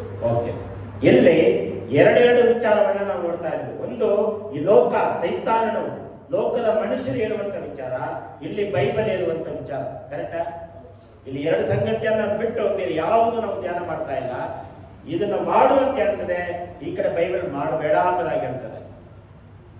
ಈ ಲೋಕ, ಈ ಸೈತಾನ ಹೇಳುವಂತ ವಿಚಾರಗಳನ್ನ ನಾವು ಮಾಡಿದರೆ ಏನೇನು ಬರ್ತದೆ ಎಂಬುದಾಗಿ ಇಲ್ಲಿ ಸೈತಾನ ಒಂದು ಲಿಸ್ಟನ್ನೇ ಕೊಡ್ತಾ ಇದ್ದಾನೆ. ಯೇಸು ಸ್ವಾಮಿ ಹೇಳ್ತಿದ್ದಾನೆ, ಬೈಬಲ್ ಹೀಗೆ ಹೇಳ್ತದೆ. ನಾವು ಅದನ್ನ ಹೇಳ್ತೀವ? ನಮಗೆ ಏನಾದ್ರು ಕಷ್ಟಗಳು ಬಂದ್ರೆ, ಏನಾದ್ರು ಶೋಧನೆಗಳು ಬಂದ್ರೆ ನಮಗೆ ಬೈಬಲ್ ನೆನಪು ಬರ್ತದ? ಅದನ್ನ ನಾವು ಇವತ್ತು ಧ್ಯಾನ ಮಾಡಲಿಕ್ಕೆ ಹೋಗಿದ್ದಾನೆ. ಒಂದೊಂದಾಗಿ ನಾವು ನೋಡೋಣ. ಒಂದು, ಸೈತಾನ ಹೇಳ್ತಿದ್ದಾನೆ ಏನಂತ ಹೇಳಿದ್ರೆ, ನೀನು ದೇವರ ಮಗನಾಗಿದ್ದರೆ ಈ ಕಲ್ಲುಗಳನ್ನ ರೊಟ್ಟಿಗಳನ್ನಾಗಿ ಮಾಡಿ ತಿನ್ನು. ಅವಾಗ ಯೇಸು ಏನ್ ಹೇಳ್ತಾನೆ, ಮನುಷ್ಯನು ರೊಟ್ಟಿ ತಿಂದ ಮಾತ್ರದಿಂದ ಬದುಕುವುದಿಲ್ಲ, ದೇವರ ವಾಕ್ಯದಿಂದ ಬದುಕುವನೆಂಬುದಾಗಿ ಇಲ್ಲಿ ವಾದ ನಡೀತಾ ಇದೆ. ಈ ಮನುಷ್ಯನು ಏನ್ ಮಾಡ್ತಾನೆ ಅಂತ ಹೇಳಿದ್ರೆ, ಈ ಲೋಕಕ್ಕೆ ಬರೋಣ, ಈ ಮನುಷ್ಯರು ಹೇಗೆಲ್ಲ ಊಟ ಮಾಡುವುದಕ್ಕೆ ಏನೇನೋ ಸಂಪಾದನೆ ಮಾಡ್ತಾರೆ, ಹೇಗೇಗೋ ಸಂಪಾದನೆ ಮಾಡ್ತಾರೆ. ಅವರಿಗೆ ಒಂದು ಮಿತಿ ಇಲ್ಲ, ಒಂದು ನ್ಯಾಯ ಇಲ್ಲ. ಒಬ್ಬ ಮನುಷ್ಯನು ಸಂಪಾದನೆ ಮಾಡೋದಕ್ಕೆ, ಸಂಪಾದನೆ ಮಾಡಿ ಊಟ ಮಾಡೋದಕ್ಕೆ ಅವನಿಗೇನಿಲ್ಲ, ತಾಳ್ಮೆ ಇಲ್ಲ, ಒಳ್ಳೆ ಬುದ್ಧಿ ತಿಳುವಳಿಕೆ. ಈಗೆಲ್ಲ ಏನ್ ಮಾಡ್ತಾರೆ ಅಂದ್ರೆ, ಜನರೆಲ್ಲ ರೆಡಿಮೇಡ್ ಫುಡ್ ಅನ್ನ ಇಷ್ಟಪಟ್ಟು ಓಡೋಗ್ತಾರೆ. ಫಾಸ್ಟ್ ಫುಡ್, ಮನೆಗೆ ಹೋಗಿ ಒಳೆ ಹಚ್ಚಿ ನೀರು ಹಾಕಿ ಅಕ್ಕಿ ತೊಳೆದು ಬೇಯಿಸಿ ತಿನ್ನೋದು 100ರಲ್ಲಿ 10% ಅಷ್ಟೇ. ಹೋಗುವ ದಾರಿಯಲ್ಲೇ ಬಿರಿಯಾನಿ ಘಮ ಘಮ ಘಮ ಅಂತ ನಮ್ಮನ್ನ ಎಳಿತಾ ಇರ್ತದೆ, ಕಬಾಬ್ ನಮ್ಮನ್ನ ಎಳಿತಾ ಇರ್ತದೆ. ಮನೆಗೆ ಹೋಗಿ ಅಡಿಗೆ ಮಾಡ್ಕೊಂಡು ತಿನ್ನೋದು ಕಷ್ಟ ಆಗ್ಬಿಟ್ಟಿದೆ. ಫಾಸ್ಟ್ ಫುಡ್ ತಿಂದು ಫಾಸ್ಟ್ ಆಗಿ ಹೋಗ್ಬಿಡ್ತಾರೆ. ಬೇಡವಾದ ರೋಗಗಳು ಹೊಟ್ಟೆಲ್ಲ ಕಿರಿಕಿರಿ ಆಗ್ತಾ ಇರ್ತದೆ. ನೀವು ಪರೀಕ್ಷೆ ಮಾಡಿ ನೋಡ್ರಿ, ಈ ಹೋಟ್ಲಲ್ಲೆಲ್ಲ ಟೇಸ್ಟ್ ಫುಡ್ ಹಾಕಿ ಅದನ್ನೆಲ್ಲ ಮಾಡ್ತಾರೆ. ನೀವು ತಿಂದು ಹೋಗಿ ಮನೆಗೆ ಮಕ್ಕಳ್ರಿ, 1 ತಾಸು 2 ತಾಸಲ್ಲಿ ಹೊಟ್ಟೆ ಒಳಗೆ ಏನಾಗುತ್ತೆ, ಗ್ರೈಂಡ್ ಓಡ್ತಾ ಇರ್ತದೆ, ಗಡಮಡ ಗಡಮಡ ಗಡಮಡ ಗಡಮಡ ಇದೆಲ್ಲ ಉಳಿತಾ ಇರ್ತದೆ. ಫಾಸ್ಟ್ ಫುಡ್ ತಿಂದು ಫಾಸ್ಟ್ ಆಗಿ ಹೋಗ್ಬಿಡ್ತಾರೆ. ಈ ಮನುಷ್ಯ ಹೇಳ್ತದೆ, ನಮ್ಮ ಕಣ್ಣುಗಳು ಹೊರಗಡೆ ಹೋಗುವಾಗ ಕೂಗ್ತಾ ಇರ್ತದೆ, ನನ್ನ ತಿನ್ನು ಘಮ ಘಮ ಸ್ಮೆಲ್ಲು. ನಿಮಗೆಲ್ಲ ಅನುಭವ ಆಗುತ್ತಲ್ವಾ? ಮಸಾಲ ಸ್ಮೆಲ್ ಹೊಡೆದ ಕೂಡಲೇ ಏನಾಗುತ್ತೆ, ಅದನ್ನು ಹೇಗಾದ್ರು ಮಾಡಿ ಕೊಂಡ್ಕೋಬೇಕು, ತಿನ್ನಬೇಕು, ತಗೋಬೇಕು. ಎಷ್ಟು ಖರ್ಚಲ್ವಾ? ಹಾಸ್ಪಿಟ್ಲಿಗೆ ಹೋಗ್ಬೇಕು, ಮತ್ತೆ ಮಾರನೇ ದಿನ ಎಲ್ಲದಕ್ಕೂ ಆರೋಗ್ಯ ಹಾನಿಕರ. ಇಲ್ಲಿ ಸೈತಾನ ಹೇಳ್ತದಾನೆ, ಬೇಗ ರೊಟ್ಟಿಯನ್ನ ಕಲ್ಲಾಗಿ ಮಾಡಿ ತಿನ್ನು. ನಮಗೆಲ್ಲ ಶೋಧನೆಗಳು ಬರ್ತದೆ ಒಂದೊಂದ್ಸರಿ. ಒಂದೊಂದು ಏನಾಗುತ್ತೆ, ಅಯ್ಯೋ ನಮ್ಮ ಮನೆಗೆ ಇದ್ದಿದ್ರೆ ಚೆನ್ನಾಗಿದ್ದಿತ್ತು, ನಮ್ಮ ಮನೆಗೆ ಅದು ಇದ್ದಿದ್ರೆ ಚೆನ್ನಾಗಿದ್ದಿತ್ತು. ಈ ಮನೆಗೆ ಹೋದ್ಬಿಡಿ, ಈ ಕಲ್ಲು ಯಾಕೆ ಬ್ರೆಡ್ ಹಾಕಬಾರ್ದು. ಉಪವಾಸ ಇದ್ದಾಗ ಶೋಧನೆ ಬರ್ತದೆ, ಹೊಟ್ಟೆ ತುಂಬಿದಾಗ ಶೋಧನೆ ಬರಲ್ಲ. ನೀವು ಯಾವಾಗ ಉಪವಾಸ ಇರ್ತೀರೋ ಅವಾಗಲೇ ಏನು ಮಾಡ್ತಾರೆ, ಶೋಧನೆ. ಕನಸಿನಲ್ಲಿ ಉಪವಾಸ ಇದ್ದು ನೋಡ್ರಿ, ಊಟ ಬಿಟ್ಟು ನೋಡ್ರಿ, ಕಣ್ಣಲ್ಲಿ ದರ್ಶನದಲ್ಲಿ ಬಿರಿಯಾನಿ, ಚಿಕನ್, ಕಬಾಬ್ ಎಲ್ಲ ಕನಸಿಗೆ ಬರುತ್ತೆ. ನನಗೆ ಬಂದಿದೆ ಉಪವಾಸ ಇದ್ದಾಗ. ಬೆಳಗ್ಗೆ ಊಟ ಬಿಡ್ರಿ, ಮಧ್ಯಾಹ್ನ ಊಟ ಬಿಡ್ರಿ, ನೈಟ್ ಊಟ ಬಿಡ್ರಿ. 3 ಹೊತ್ತು ಊಟ ಬಿಟ್ಬಿಟ್ಟು ಪ್ರಾರ್ಥನೆಯಲ್ಲೇ ಬೆಳೆದು ಬೆಳಿಬೇಕು. ನೈಟ್ 8 ಗಂಟೆ 9 ಗಂಟೆ ಮಕ್ಕಂಬಿಡ್ರಿ, ಕನಸಿನಲ್ಲಿ ಬರೀ ಬಿರಿಯಾನಿಗಳೇ ಬರ್ತದೆ, ಕಬಾಬೇ ಬರ್ತದೆ, ಚಿಕನ್ ಪೀಸು, ಮಟನ್ ಪೀಸ್ ಇದೆಲ್ಲ ಬರ್ತದೆ. ನನಗೆಲ್ಲ ಬಂದಿದೆ. ಅದು ಹೊಟ್ಟೆ ತುಂಬಿದ್ರೆ ಬರಲ್ಲ. ಉಪವಾಸ ಇದ್ರೆ ಮಾತ್ರ ಬರ್ತದೆ ಶೋಧನೆ. ಅದೇ ರೀತಿಯಾಗಿ ಯೇಸು ಸ್ವಾಮಿ ಶೋಧನೆ ಬಂತು, ಈ ಕಲ್ಲನ್ನು ರೊಟ್ಟಿಯಾಗಿ ಮಾಡಿ ತಿನ್ನು. ಅವಾಗ ಯೇಸು ಸ್ವಾಮಿ ಹೇಳ್ತಾನೆ, ಇದನ್ನ ಮಾಡುವಂತ ಲೋಕ ಹೇಳ್ತದೆ, ಇದನ್ನ ಮಾಡಬೇಡ ಎಂಬುದಾಗಿ ಬೈಬಲ್ ಹೇಳ್ತದೆ. ರೊಟ್ಟಿ ತಿಂದರಿಂದ ಬದುಕೋದಿಲ್ಲ, ದೇವರ ಮಾತಿನಿಂದ ಬರುವ ಮಾತಿನಿಂದಲೂ ಬದುಕುವುದು. ಇದು ಆತ್ಮಿಕವಾದ, ನಾನು ಹೇಳ್ತಾ ಇದ್ದೀನಿ, ಶಾರೀರಿಕವಾದ ಶೋಧನೆ, ಆತ್ಮಿಕವಾಗಿ ಶೋಧನೆ ಇದೆ. ಶಾರೀರಿಕವಾದ ಹಸಿವು, ಆತ್ಮಿಕವಾದ ಹಸಿವು, ಇದರ ಬಗ್ಗೆ ನಾವು ಧ್ಯಾನ ಮಾಡ್ತಾ ಇರುವಾಗ ಅದು ಆಗ್ತದೆ. ಮತ್ತೆ ಮುಂದೆ ಇದು ಒಂದನೇ ಶೋಧನೆ. ಎರಡನೇದು 5ನೇ ವಚನ. ಆಗ ಸೈತಾನನು ಆತನನ್ನು ಪರಿಶುದ್ಧ ಪಟ್ಟಣಕ್ಕೆ ಕರೆದುಕೊಂಡು ಹೋಗಿ ದೇವಾಲಯದ ಶಿಖರದ ಮೇಲೆ ನಿಲ್ಲಿಸಿ ಆತನಿಗೆ, ನೀನು ದೇವರ ಮಗನಾಗಿದ್ದರೆ ಕೆಳಗೆ ಧುಮುಕು. ಒಂದೊಂದು ಸರಿ ನಾವು ಸವಾಲು ಇಡ್ತೇವೆ, ನಾನು ಇಲ್ಲಿಂದ ಬಿಡ್ತೇನೆ, ದೇವರು ನನ್ನನ್ನು ಕಾಪಾಡಬೇಕು, ನಾನು ಬೇಕಂತ ಹೋಗ್ತೇನೆ, ದಡ್ಡ ದಾರಿನ ಹೋಗ್ತೇನೆ, ಬೇಕಾದ ದಾರಿನ ಹೋಗ್ತೇನೆ ಎಂಬುದಾಗಿ ಲೋಕವು, ಸೈತಾನ್ ಏನ್ ಮಾಡ್ತಾರೆ, ಯೇಸು ಸ್ವಾಮಿಗೆ ಮೇಲಿಂದ ಧುಮುಕು, ದೇವದೂತರು ನಿನ್ನನ್ನ ಕೈ ಹಿಡಿತಾರೆ. ಕೆಲವರೆಲ್ಲ ಬೇಕಂತೇನೆ ಬೀಳ್ತಾರೆ. 1997ರಲ್ಲಿ 1997ರಲ್ಲಿ ಒಂದು ಸೀರಿಯಲ್ ಬಂತು. ಯಾವ ಸೀರಿಯಲ್? ಶಕ್ತಿಮಾನ್ ಅಂತ. ಗೊತ್ತಾ? ನೀವೆಲ್ಲ ಹುಟ್ಟಿಲ್ಲ, ನೀವು ನೋಡಿದಿರಾ ಶಕ್ತಿಮಾನ್? ಸಂಜಯ್ ಬ್ರದರ್, ಶಕ್ತಿಮಾನ್ ನೋಡಿದಿರಾ? ಅದನ್ನ ನೋಡುವಾಗ ಬೇಕಂತಾನೆ ಹುಡುಗರು ಏನ್ ಮಾಡ್ತಾರೆ, ಮಾಡಿಯಿಂದ ದುಃಖದು ರಿಯಲ್ ಆಗಿ ಅವ್ನು ಬಂದು ಕಾಪಾಡ್ತಾನೆ. ಸೀರಿಯಲ್ ಅಲ್ಲಿ ಅವ್ನು ಏನ್ ಮಾಡ್ತಾನೆ, ಗರ ಗರ ಗರ ಗರ ಅಂತ ಸುತ್ತಾಡ್ಕೊಂಡು ಹೋಗಿ ಅವನು ಗೆತ್ತಾಕೊಂಡು ಬಿಟ್ಬಿಡ್ತಾನೆ. ಹಿಂಗೆ ಕೈ ಮೇಲೆ ಕೆತ್ತಿ ಗರ ಗರ ಗರ ಅಂತ ಸುತ್ತಾಡ್ತಾನೆ. ಇದನ್ನೆಲ್ಲ ನೋಡ್ಬಿಟ್ಟು ಮಕ್ಕಳೆಲ್ಲ ಏನ್ ಮಾಡ್ತಾರೆ ಅಂದ್ರೆ, ಮಾಡಿ ಮೇಲೆ ನಿಂತ್ಕೊಂಡು ಶಕ್ತಿಮಾನ್ ಅಂತ ಕೆಳಗೆ ದುಡ್ತಾರೆ, ಕೈ ಕಾಲೆಲ್ಲ ಮುಟ್ಕೊಂಡಾರೆ ಕೆಲವೊಂದು ಮಕ್ಕಳು ರಿಯಲ್ ಆಗಿ. ಅದಕ್ಕೆ ಅವ್ನು ಏನಂತಾನೆ, ಅವನ ಹೆಸರು ಮುಖೇಶ ಏನೋ ಇರ್ಬೇಕೇನು, ಮುಕ್ಕಿಂದಾನೆ ಏನಾದ್ರು. ಅವ್ನು ಬಂದು ಏನ್ ಮಾಡ್ತಾನೆ, ತಮಿಳಲ್ಲಿ ಹೇಳ್ತಾನೆ, ಹಿಂದಿ ಅವ್ರಿಗೆ ಹಿಂದಿ, ತಮಿಳ್ ಅವ್ರಿಗೆ ತಮಿಳ. ಅವ್ರು ಹೇಳ್ತಾರೆ, ಪ್ಲೀಸ್ ಇದು ಬರೀ ನಟನೆ ಅಷ್ಟೇ, ನೀವು ಯಾರು ಆ ಥರ ದುಂಬ್ಬೇಡ್ರಿ, ನಾನು ಬಂದು ಕಾಪಾಡಲ್ಲ, ಅದು ಸಿನಿಮಾ ಅಷ್ಟೇ. ನೀವು ನೋಡಿಲ್ಲಲ್ಲ, ಯೂಟ್ಯೂಬಲ್ಲಿ ನೋಡ್ರಿ, ಈಗಲೂ ಕೂಡ ಇದೆ, ಅವ್ನು ರಿಯಲ್ ಆಗಿ ಹೇಳ್ತಾನೆ. ಸೊ ಹಾಗೆ ನಾವು ಯಾರನ್ನು ಶೋಧನೆ ಮಾಡಬಾರ್ದು, ಪರೀಕ್ಷಿಸಬಾರ್ದು. ದೇವರು ನನ್ನನ್ನು ಕಾಪಾಡ್ತಾನೆ, ದೇವರು ನಮ್ಮನ್ನು ಬೇಕಂತಾನೆ ಹೋಗೋದು, ಮಾಡೋದೆಲ್ಲ ತಪ್ಪುಗಳು ನಮ್ದೆ. ಲಾಸ್ಟ್ಗೆ ಯಾರು ಹೇಳ್ತಾರೆ, ದೇವರು ನನ್ನನ್ನು ಕಾಪಾಡಿಲ್ಲ, ದೇವರು ನನಗೆ ಸುಖ ಕೊಟ್ಟಿಲ್ಲ, ದೇವರು ನನ್ನನ್ನು ಬಲಪಡಿಸಿಲ್ಲ, ದೇವರು ನಮಗೆ ಒಳ್ಳೇದು ಮಾಡಿಲ್ಲ, ಮಾಡೋದೆಲ್ಲ ತಪ್ಪು. ಪೂಜೆ ಮಾಡೋದು, ಅದು ಮಾಡೋದು, ಇದು ಮಾಡೋದು, ಎಲ್ಲ ಕಾರ್ಯ ಮಾಡಿಬಿಟ್ಟು ಪಾಸ್ಟ್ರಿ ತಲೆ ಹೋಯ್ತಿತ್ತು ಪಾಸ್ಟ್ರಿ ಅಂತ ಬರ್ತಾರೆ. ಒಂದು ಮನೆಗೆ ಹೋದೆ, ವಿಶ್ವಾಸಿ ಮನೆಯಲ್ಲಿ ಫೋಟೋ ಹಾಕ್ಬಿಟ್ಟು ಹೂವಿನ ಹಾರ ಹಾಕ್ಬಿಟ್ಟಿದ್ದಾರೆ ಫೋಟೋದ ಮೇಲೆ. ವಿಶ್ವಾಸಿ ಮನೆಯಲ್ಲಿ ಹೂವಿನ ಹಾರ ಹಾಕೋದು ವಿಗ್ರಹ ಆರಾಧನೆ. ಫೋಟೋ ನಾರ್ಮಲ್ ಆಗಿ ಇಟ್ಕೋಬೋದು, ತಪ್ಪೇನಿಲ್ಲ. ಮೆಮೊರಿಗೋಸ್ಕರ, ನೆನಪಿಗೋಸ್ಕರ ಫೋಟೋ ಇಟ್ಕೋಬೋದು, ತಪ್ಪೇನಿಲ್ಲ. ಆ ಫೋಟೋ ಇಟ್ಟು ಏನು ಮಾಡಿದ್ರೆ, ಹೂವಿನ ಹಾರ ಹಾಕ್ಬಿಟ್ಟು ಕುಂಕುಮ ಹಚ್ಬಿಟ್ಟು ಇಟ್ಬಿಟ್ಟಿದ್ದಾರೆ. ಇಲ್ಲಿ ಅವ್ರು ಎಲ್ಲಿಗೆ ದೇವರು ಇದು ಮಾಡ್ತಾರೆ? ಅಲ್ಲಿ ದೇವರ ಪ್ರಸನ್ನತೆ ಇರ್ತದ. ಅದಕ್ಕೆ ಅವ್ರಿಗೆ ನಮ್ಮ ಇಮಿಡಿಯೇಟ್ಲಿ ಫೋಟೋ ಹೂವ ತೆಗೆದುಬಿಡ್ರಿ ಅಂತ ಹೇಳಿದ್ರು. ಶಾಪ ಅದಲ್ಲ. ಅವ್ರು ವಿಶ್ವಾಸಿ ನಮ್ಮ ಸಭೆಗೆ ಬರದೇ ಇರಲಿ, ಹೇಳುವ ಕರ್ತವ್ಯ ನಮ್ಮದು. ಹೇಳ್ಬಿಟ್ಟೆ, ಮಧ್ಯಾಹ್ನ ಹೇಳುವಾಗಿದ್ದು ಸಾಯಂಕಾಲವರೆಗೂ ಫೋಟೋದ ಮೇಲೆ ಹೂ ಇಲ್ಲ. ಸೊ ಹಾಗೆ ಅವ್ರು ಸತ್ತು ಹೋಗಿದ್ರು, ಬದುಕಿದ್ರು, ಆ ಫೋಟೋದ ಮೇಲೆ ಏನು ಇಡಬಾರ್ದು, ಹೂವಿನ ಹಾರ ಇಡೋದಕ್ಕೆ ಹೋಗಬಾರ್ದು. ಎಷ್ಟೋ ಹೇಳಿದ್ವಿ. ಅದೇ ಜನ ಏನ್ ಹೇಳ್ತಾರಂದ್ರೆ, ಇದನ್ನ ಮಾಡು ಅಂತ ಹೇಳ್ತದೆ ಬೈಬಲ್, ಇದು ಮಾಡಬೇಡ ಅಂತ ಹೇಳ್ತದೆ. ನಾವು ಯಾವ್ದ್ರಲ್ಲಿದ್ದೇವೆ?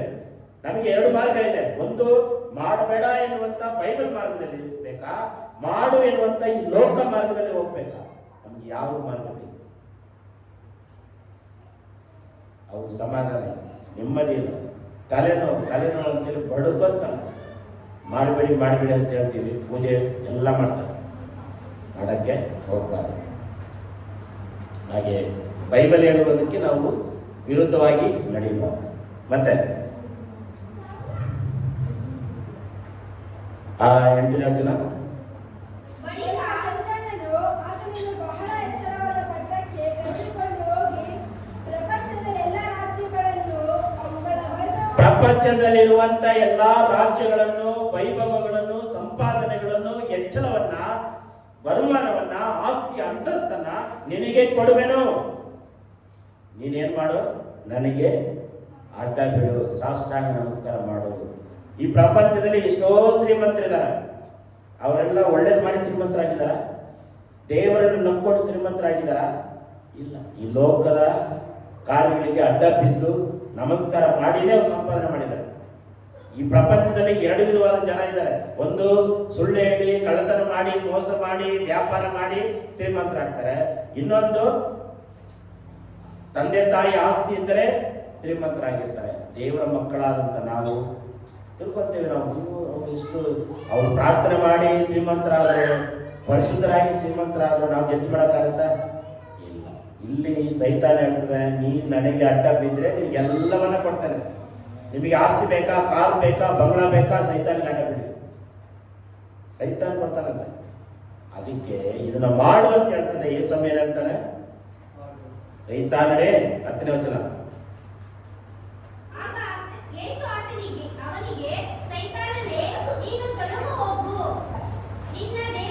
ಒಂದು ಆ ತರ ಶೋಧನೆ ಬಂದಾಗ, ಪಾಪದ ಕಾರ್ಯಗಳು ಬಂದಾಗ, ಶೋಧನೆಗಳು ಬಂದಾಗ ಸೈತಾನನೇ ತೊಲಗು ಅಂತ ಹೇಳ್ಬೇಕು. ಅದನ್ನು ಓಕೆ ಓಕೆ, ಕಾರ್ ಬರ್ತದ, ಓಕೆ ಸಂತೋಷ, ಬೈಕ್ ಕೊಡ್ತೀರಾ, ಓ ಒಳ್ಳೆ ಆಸ್ತಿ ಕೊಡ್ತೀರಾ, ಓ ಸೈಟ್ ಕೊಡ್ತೀರಾ, ಓ ಪಕ್ಕದಲ್ಲಿ ಕೊಡ್ತೀರಾ, ಓಕೆ ಓಕೆ ವೆರಿ ಗುಡ್, ನಮಸ್ಕಾರ ಬುದ್ಧಿ, ನಮಸ್ಕಾರ ಸ್ವಾಮಿ, ನಮಸ್ಕಾರ ಸ್ವಾಮಿ ಹೇಳ್ತಾರೆ ಅಲ್ವಾ? ಮೊನ್ನೆ ಒಂದು ಹಳ್ಳಿಗೆ ಪ್ರಾರ್ಥನೆಗೆ ಹೋದೆ. ಪ್ರಾರ್ಥನೆ ಮಾಡಿ ಮುಗಿದ ಮೇಲೆ ಪಕ್ಕದವರು ಬೇರೆಯವರು ಅವ್ರು ಬಂದು ನನಗೆ ಕಾಲಿಗೆ ಅಡ್ಡ ಬಿಡ್ತಾರೆ. ಯಮ್ಮ ನಾನು ಮನುಷ್ಯಮ್ಮ, ನನಗೆ ಬಿಡಬೇಡಿ.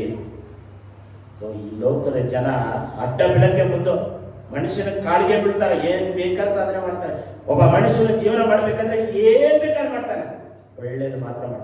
ಕಳ್ತನ ಮಾಡ್ಬೇಕಾ, ಸುಳ್ಳು ಹೇಳ್ಬೇಕಾ, ಮೋಸ ಮಾಡ್ಬೇಕಾ, ವಿಗ್ರಹಾರಾಧನೆ ಮಾಡ್ಬೇಕಾ, ತೆಂಗಿನಕಾಯಿ ಹೊಡಬೇಕಾ, ಎಲ್ಲ ಮಾಡ್ತಾನೆ.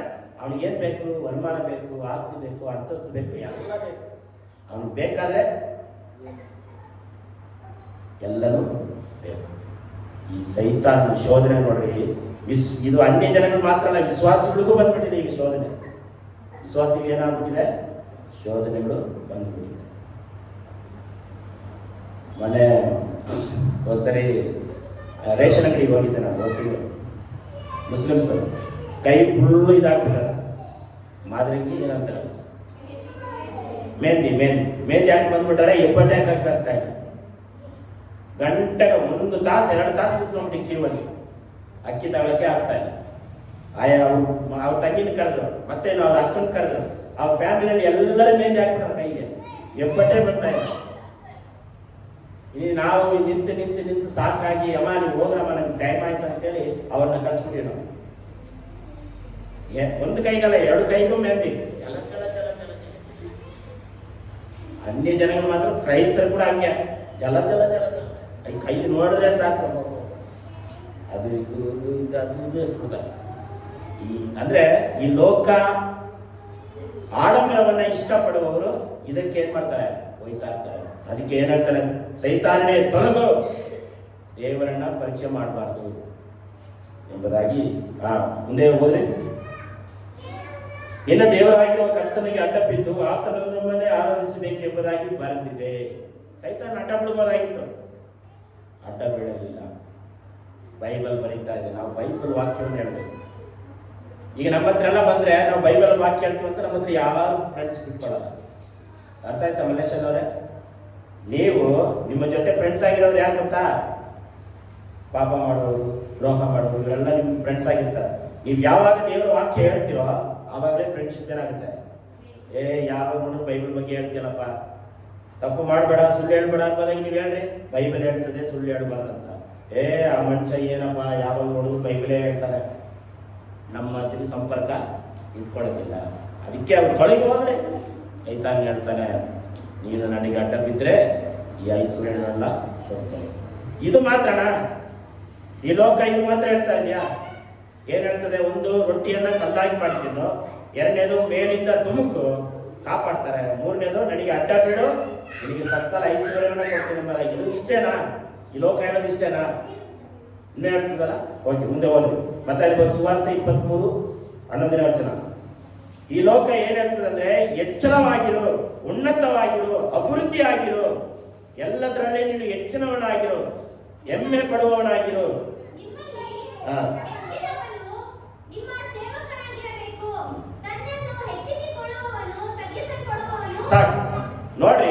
ಈ ಲೋಕ ಹೇಳ್ತದೆ ನೀವು ಯಾವಾಗಲೂ ಎಚ್ಚರಪಟ್ಟವರಾಗಿರಿ. ಬೈಬಲ್ ಹೇಳ್ತದೆ ತಗ್ಗಿಸಲ್ಪಟ್ಟವರಾಗಿರಿ. ಕರೆಕ್ಟಾ? ಲೋಕ ಏನ್ ಹೇಳ್ತದೆ? ಎಚ್ಚರಪಡ. ಯಾವಾಗಲೂ ಎಚ್ಚರ. ನನಗೆ ಬಿಲ್ಡಿಂಗ್ ಐತೆ, ನನಗೆ ಕಾರ್ ಐತೆ, ಅವನ್ನೆಲ್ಲ ನೋಡ್ರಿ, ಅವರಿಗೆ ನಯ ತಾಳ್ಮೆ ತಗ್ಗಿಸ್ಲಿಕ್ಕೆ ಏನೂ ಇರಲ್ಲ. ಆಡಂಬರದಿಂದ ಇರ್ತಾರೆ. ಅವ್ರ ಮಾತುಗಳೇ ಗಂಭೀರ. ಅವ್ರ ಮಾತುಗಳೇ ಏನಾಗಿರುತ್ತೆ? ಬೆಲೆನೇ ಕೊಡಲ್ಲ, ಯಾರಿಗೂ ಬೆಲೆ ಕೊಡಲ್ಲ. ಶ್ರೀಮಂತರಿಗೆ, ಎಚ್ಚರಪಟ್ಟವರು, ಅಹಂಭಾವದಲ್ಲಿರುವವರು ಯಾರಿಗೂ ಬೆಲೆ ಕೊಡಲ್ಲ. ಈ ಲೋಕ ಹೇಳ್ತದೆ ಎಚ್ಚರಪಟ್ಟವನಾಗಿರು, ಅಭಿವೃದ್ಧಿ ಹೊಂದವನಾಗಿರು. ಬೈಬಲ್ ಹೇಳ್ತದೆ 23:11 ದಗ್ಗಿಸಲ್ಪಟ್ಟವನಾಗಿರು, ತಾಳ್ಮೆ ಉಳ್ಳವನಾಗಿರು ಎಂಬುದಾಗಿ ಬೈಬಲ್ ಹೇಳ್ತದೆ. ಎರಡನೇದು, ಲೋಕ ಏನ್ ಹೇಳ್ತದೆ? ಹಣವೇ ಮಾರ್ಗ, ಹಣವೇ ಸತ್ಯ, ಹಣ ಹಣ ಹಣ ಹಣ ಹಣ, ಬಾಯಿ ಬಿಟ್ರೆ ಹಣ. ಒಂದು ಹಾಡು ಕೂಡ ಇದೆ, ಹಣ ಹಣ ಹಣ ಹಣ, ಶಬ್ದವ ಕೇಳು ಡಣ ಡಣ, ಇದರ ಹಿಂದೆ ಓಡಿದರೆ ನೀನು. ಅಲ್ಲಯ್ಯ, ಅದು ಪ್ರಾಕ್ಟೀಸ್ ಮಾಡಿಲ್ಲ, ಯಾವಾಗ ತುಂಬ ಓದ್ತಾ ಇದ್ದ ಅದು ಕೇಳಿ. ಹಣ ಹಣ ಎಂದರೆ ಜನ, ಬಾಯಿ ಬಿಡ್ತಾರೆ ಜನ. ಹಣ ಎಂದು ಕೂಡ ಏನೋ ಬಾಯಿ ಬಿಡ್ತದಂತೆ. ಈ ಲೋಕ ಹೇಳ್ತದೆ ಹಣದ ಹಿಂದೆ ಹೋಗು, ಆಸ್ತಿ ಹಿಂದೆ ಹೋಗು, ವರಮಾನ, ಹಣವೇ ಮಾರ್ಗ, ಹಣವೇ ಮಾರ್ಗ, ಹಣವೇ ಸತ್ಯ, ದುಡ್ಡೇ ಇದ್ರೆ ದೊಡ್ಡಪ್ಪ ಅಂದ ನಮ್ಮಪ್ಪ. ಅಲ್ಲಯ್ಯ, ದುಡ್ಡು ಮಾರ್ಗನ ಬೈಬಲ್ ಹೇಳ್ತದೆ. ಲೋಕ ಹೇಳ್ತದೆ ದುಡ್ಡೇ ಮಾರ್ಗ, ದುಡ್ಡಿದ್ರೆ ಶಿವ ಅಂತ, ದುಡ್ಡಿದ್ರೆ ಸಂಬಂಧ ಇಲ್ಲ, ದುಡ್ಡಿದ್ರೆ ದೊಡ್ಡಪ್ಪ, ದೊಡ್ಡಪ್ಪ ಚಿಕ್ಕಮ್ಮ ಎಲ್ಲರೂ ಬರ್ತಾರೆ ದುಡ್ಡಿದ್ರೆ, ಇಲ್ಲಂದ್ರೆ ಬರ. ಲೋಕ ಹೇಳ್ತದೆ ಹಣವೇ ಮಾರ್ಗ. ಬೈಬಲ್ ಹೇಳ್ತದೆ ಯೋಹಾನ ಬರೆದ ಸುವಾರ್ತೆ 14:6,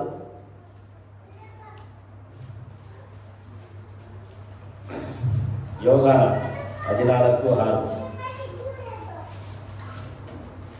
ನಾನೇ ಮಾರ್ಗವೂ ಸತ್ಯವೂ ಜೀವವೂ ಆಗಿದ್ದೇನೆ. ನನ್ನ ಮೂಲಕವಾಗಿ ಹೊರತು ಯಾರೂ ತಂದೆಯ ಬಳಿಗೆ ಬರುವುದಿಲ್ಲ. ಈ ಲೋಕ ಹೇಳ್ತದೆ ಹಣವೇ ಮಾರ್ಗ, ಹಣವೇ ಸತ್ಯ ಎಂಬುದಾಗಿ. ಆದ್ರೆ ಯೇಸು ಏನು ಹೇಳ್ತದಾನೆ? ನಾನೇ ಮಾರ್ಗ, ಯೇಸುವೇ ಮಾರ್ಗ, ಯೇಸುವೇ ಸತ್ಯ, ಯೇಸುವೇ ಜೀವ. ಹಣ ಅಂತೇನಿಲ್ಲ. ಹಣಕ್ಕಿಂತ ದೊಡ್ಡವರು ಯಾರು? ನಮಗೆ ಹಣ ಬೇಕು, ಆದರೆ ಹಣವೇ ಜೀವವಾಗಿರಬಾರ್ದು. ಹೊಟ್ಟೆಗೆ ಊಟ ಬೇಕು, ಆದರೆ ಹೊಟ್ಟೆಯೇ ಊಟವಾಗಿ ಇರಬಾರ್ದು. ಈ ಲೋಕ ಹೇಳ್ತದೆ ಹಣವೇ ಮಾರ್ಗ, ಯೇಸು ಹೇಳ್ತದೆ ಯೇಸುವೇ ಮಾರ್ಗ. ಮತ್ತೆ ಈ ಲೋಕ ಹೇಳ್ತದೆ ನಿನ್ನ ಮನಸ್ಸು ಬಂದಂತೆ ಮಾಡು, ನಿನಗೆ ಏನು ಯೋಚನೆ ಬರ್ತದೋ ಅದನ್ನ ಮಾಡು ಎಂಬುದಾಗಿ ಲೋಕ ಹೇಳ್ತದೆ. ನಿನ್ನ ಮನಸ್ಸು, ನಿನ್ನ ಹೃದಯ, ನಿನ್ನ ಏನು ಹೇಳ್ತದೋ ಅದನ್ನ ಮಾಡು, ಅದನ್ನೇ ಮಾಡ್ಕೊಂಡು ಬರ್ತಾ ಇದ್ದಾರೆ ಜನ. ನನ್ನ ಮನಸ್ಸು ಬಂತಂದ್ರೆ ಮಾಡ್ತೀನಿ, ಇಲ್ಲಾಂದ್ರೆ ಇಲ್ಲ. ಹೇಳ್ತೀವಿ ಹೇಳಲ್ವ? ನನ್ನ ಮನಸ್ಸು ಬಂದ್ರೆ ಮಾಡ್ತೀನಿ, ಇಲ್ಲಾಂದ್ರೆ ಇಲ್ಲ. ಅವರು ಒಂದು ತೀರ್ಮಾನದಲ್ಲಿದ್ದರೆ ಅವ್ರನ್ನ ಬದಲಾಯಿಸಕ್ಕೆ ಆಗಲ್ಲ. ಆ ಒಂದು ಮಾರ್ಗದಲ್ಲಿದ್ದವರನ್ನ ಎಳ್ಕೊಂಬರಕ್ಕೆ ಆಗಲ್ಲ, ಯಾಕಂದ್ರೆ ಆಲ್ರೆಡಿ ಬಿದ್ದು ಬಿಟ್ಟಿದ್ದಾರೆ ಆ ಮನಸ್ಸಿನಲ್ಲಿ. ಆದರೆ ದೇವರ ವಾಕ್ಯ ಹೇಳ್ತದೆ ಜ್ಞಾನೋಕ್ತಿ 3:5, ಲೋಕ ಹೇಳ್ತದೆ ಮನಸ್ಸು ಬಂದಂತೆ ಮಾಡು. ಯೇಸು ಸ್ವಾಮಿ ಹೇಳ್ತದೆ ಜ್ಞಾನೋಕ್ತಿ 3:5, ಸ್ವಬುದ್ಧಿಯನ್ನೇ ಆಧಾರ ಮಾಡಿಕೊಳ್ಳಬೇಡ. ವಾಕ್ಯ ಓದ್ರಿ, ತೆಗಿರಿ, ಇಲ್ಲ ಬರ್ಕೊಡ್ರಿ, ಮನೆಗೆ ಹೋಗಿ ಆದ್ರೂ ಓದ್ರಿ.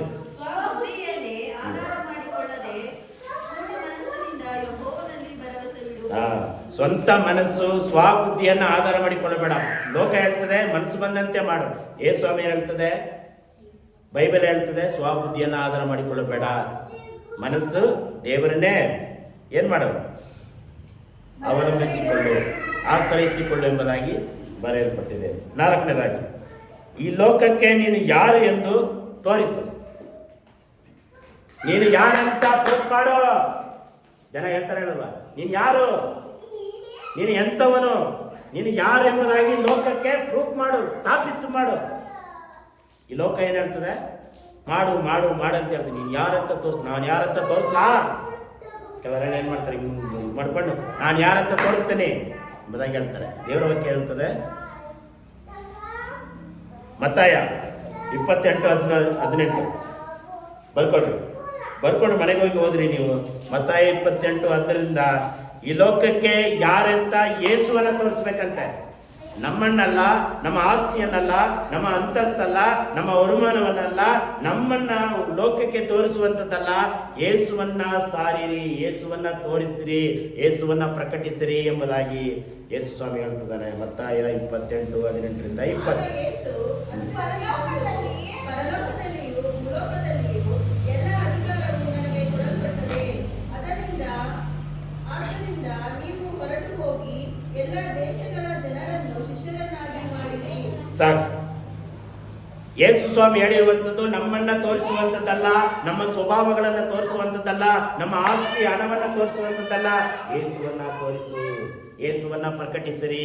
ಯೇಸುವಿನ ಪ್ರಾರ್ಥನೆ, ಯೇಸುವಿನ ಆರಾಧನೆ, ಯೇಸುವಿನ ಪ್ರೀತಿ, ಯೇಸುವಿನ ತ್ಯಾಗ, ಯೇಸುವಿನ ಮರಣವನ್ನ ಪ್ರಕಟಿಸಿರಿ, ಪ್ರಕಟಿಸಿರಿ, ಪ್ರಕಟಿಸಿರಿ ಎಂಬುದಾಗಿ ಮತ್ತಾಯನ ಬರೆಸುವಾರ್ತೆಯಲ್ಲಿ ಹೇಳ್ತಾ ಇದೆ. ನಾವೇನ್ ಮಾಡ್ತೀವಿ?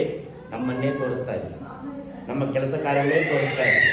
ಯೇಸುವನ್ನ ಯಾವುದೋ ಒಂದು ಮೂಳೆಗೆ ಇಟ್ಬಿಟ್ಟಿವಿ ನಾವು. ಯೇಸು ಸ್ವಾಮಿ ಪದನೇ ಎತ್ತಲ್ಲ, ಯೇಸು ಸ್ವಾಮಿ ವಾಕ್ಯನೇ ಎತ್ತಲ್ಲ ಕೆಲವರೆಲ್ಲ. ಯೇಸು ಸ್ವಾಮಿ ಯಾರಂತಾನೇ ಗೊತ್ತಿರಲ್ಲ. ಯೇಸು ಸ್ವಾಮಿಯನ್ನ ಭಕ್ತ ಎಂಬುದಾಗಿ ಧೈರ್ಯವಾಗಿ ಹೇಳಕ್ಕೂ ನಾಚಿಕೆ.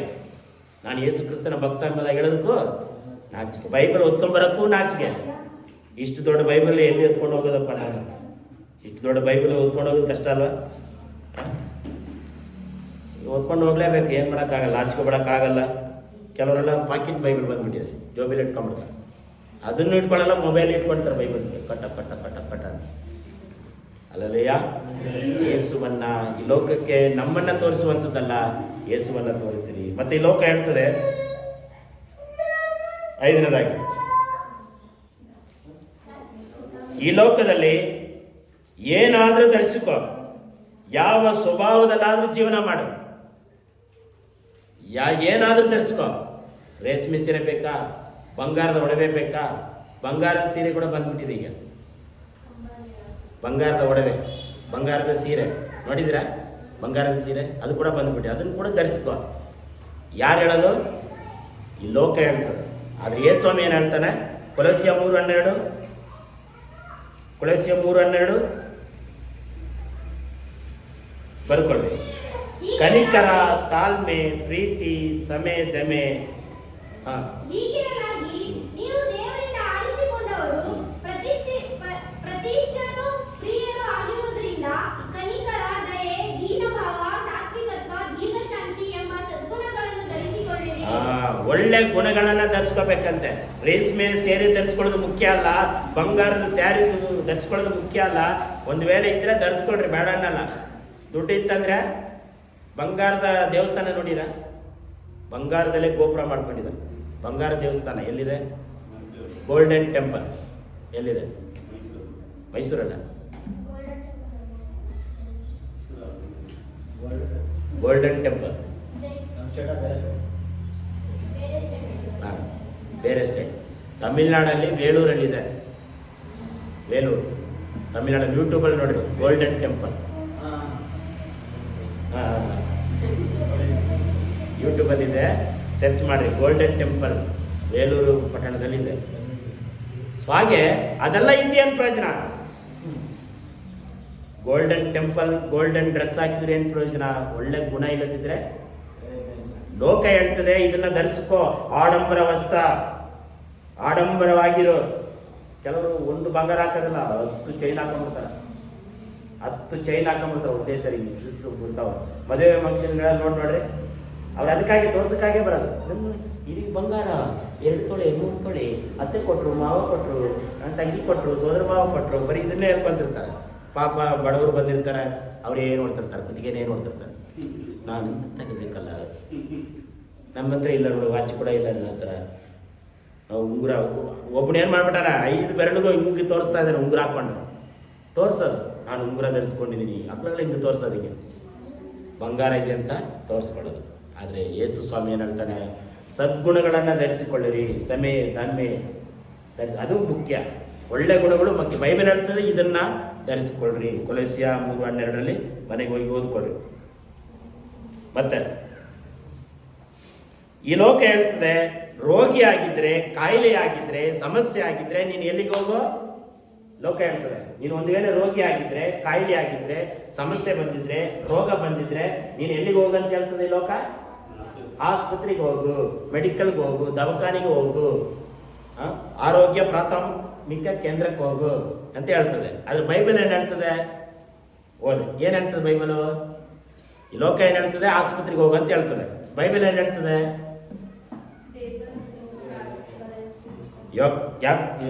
ಯಾಕೋಬನ ಪತ್ರಿಕೆ 5:14.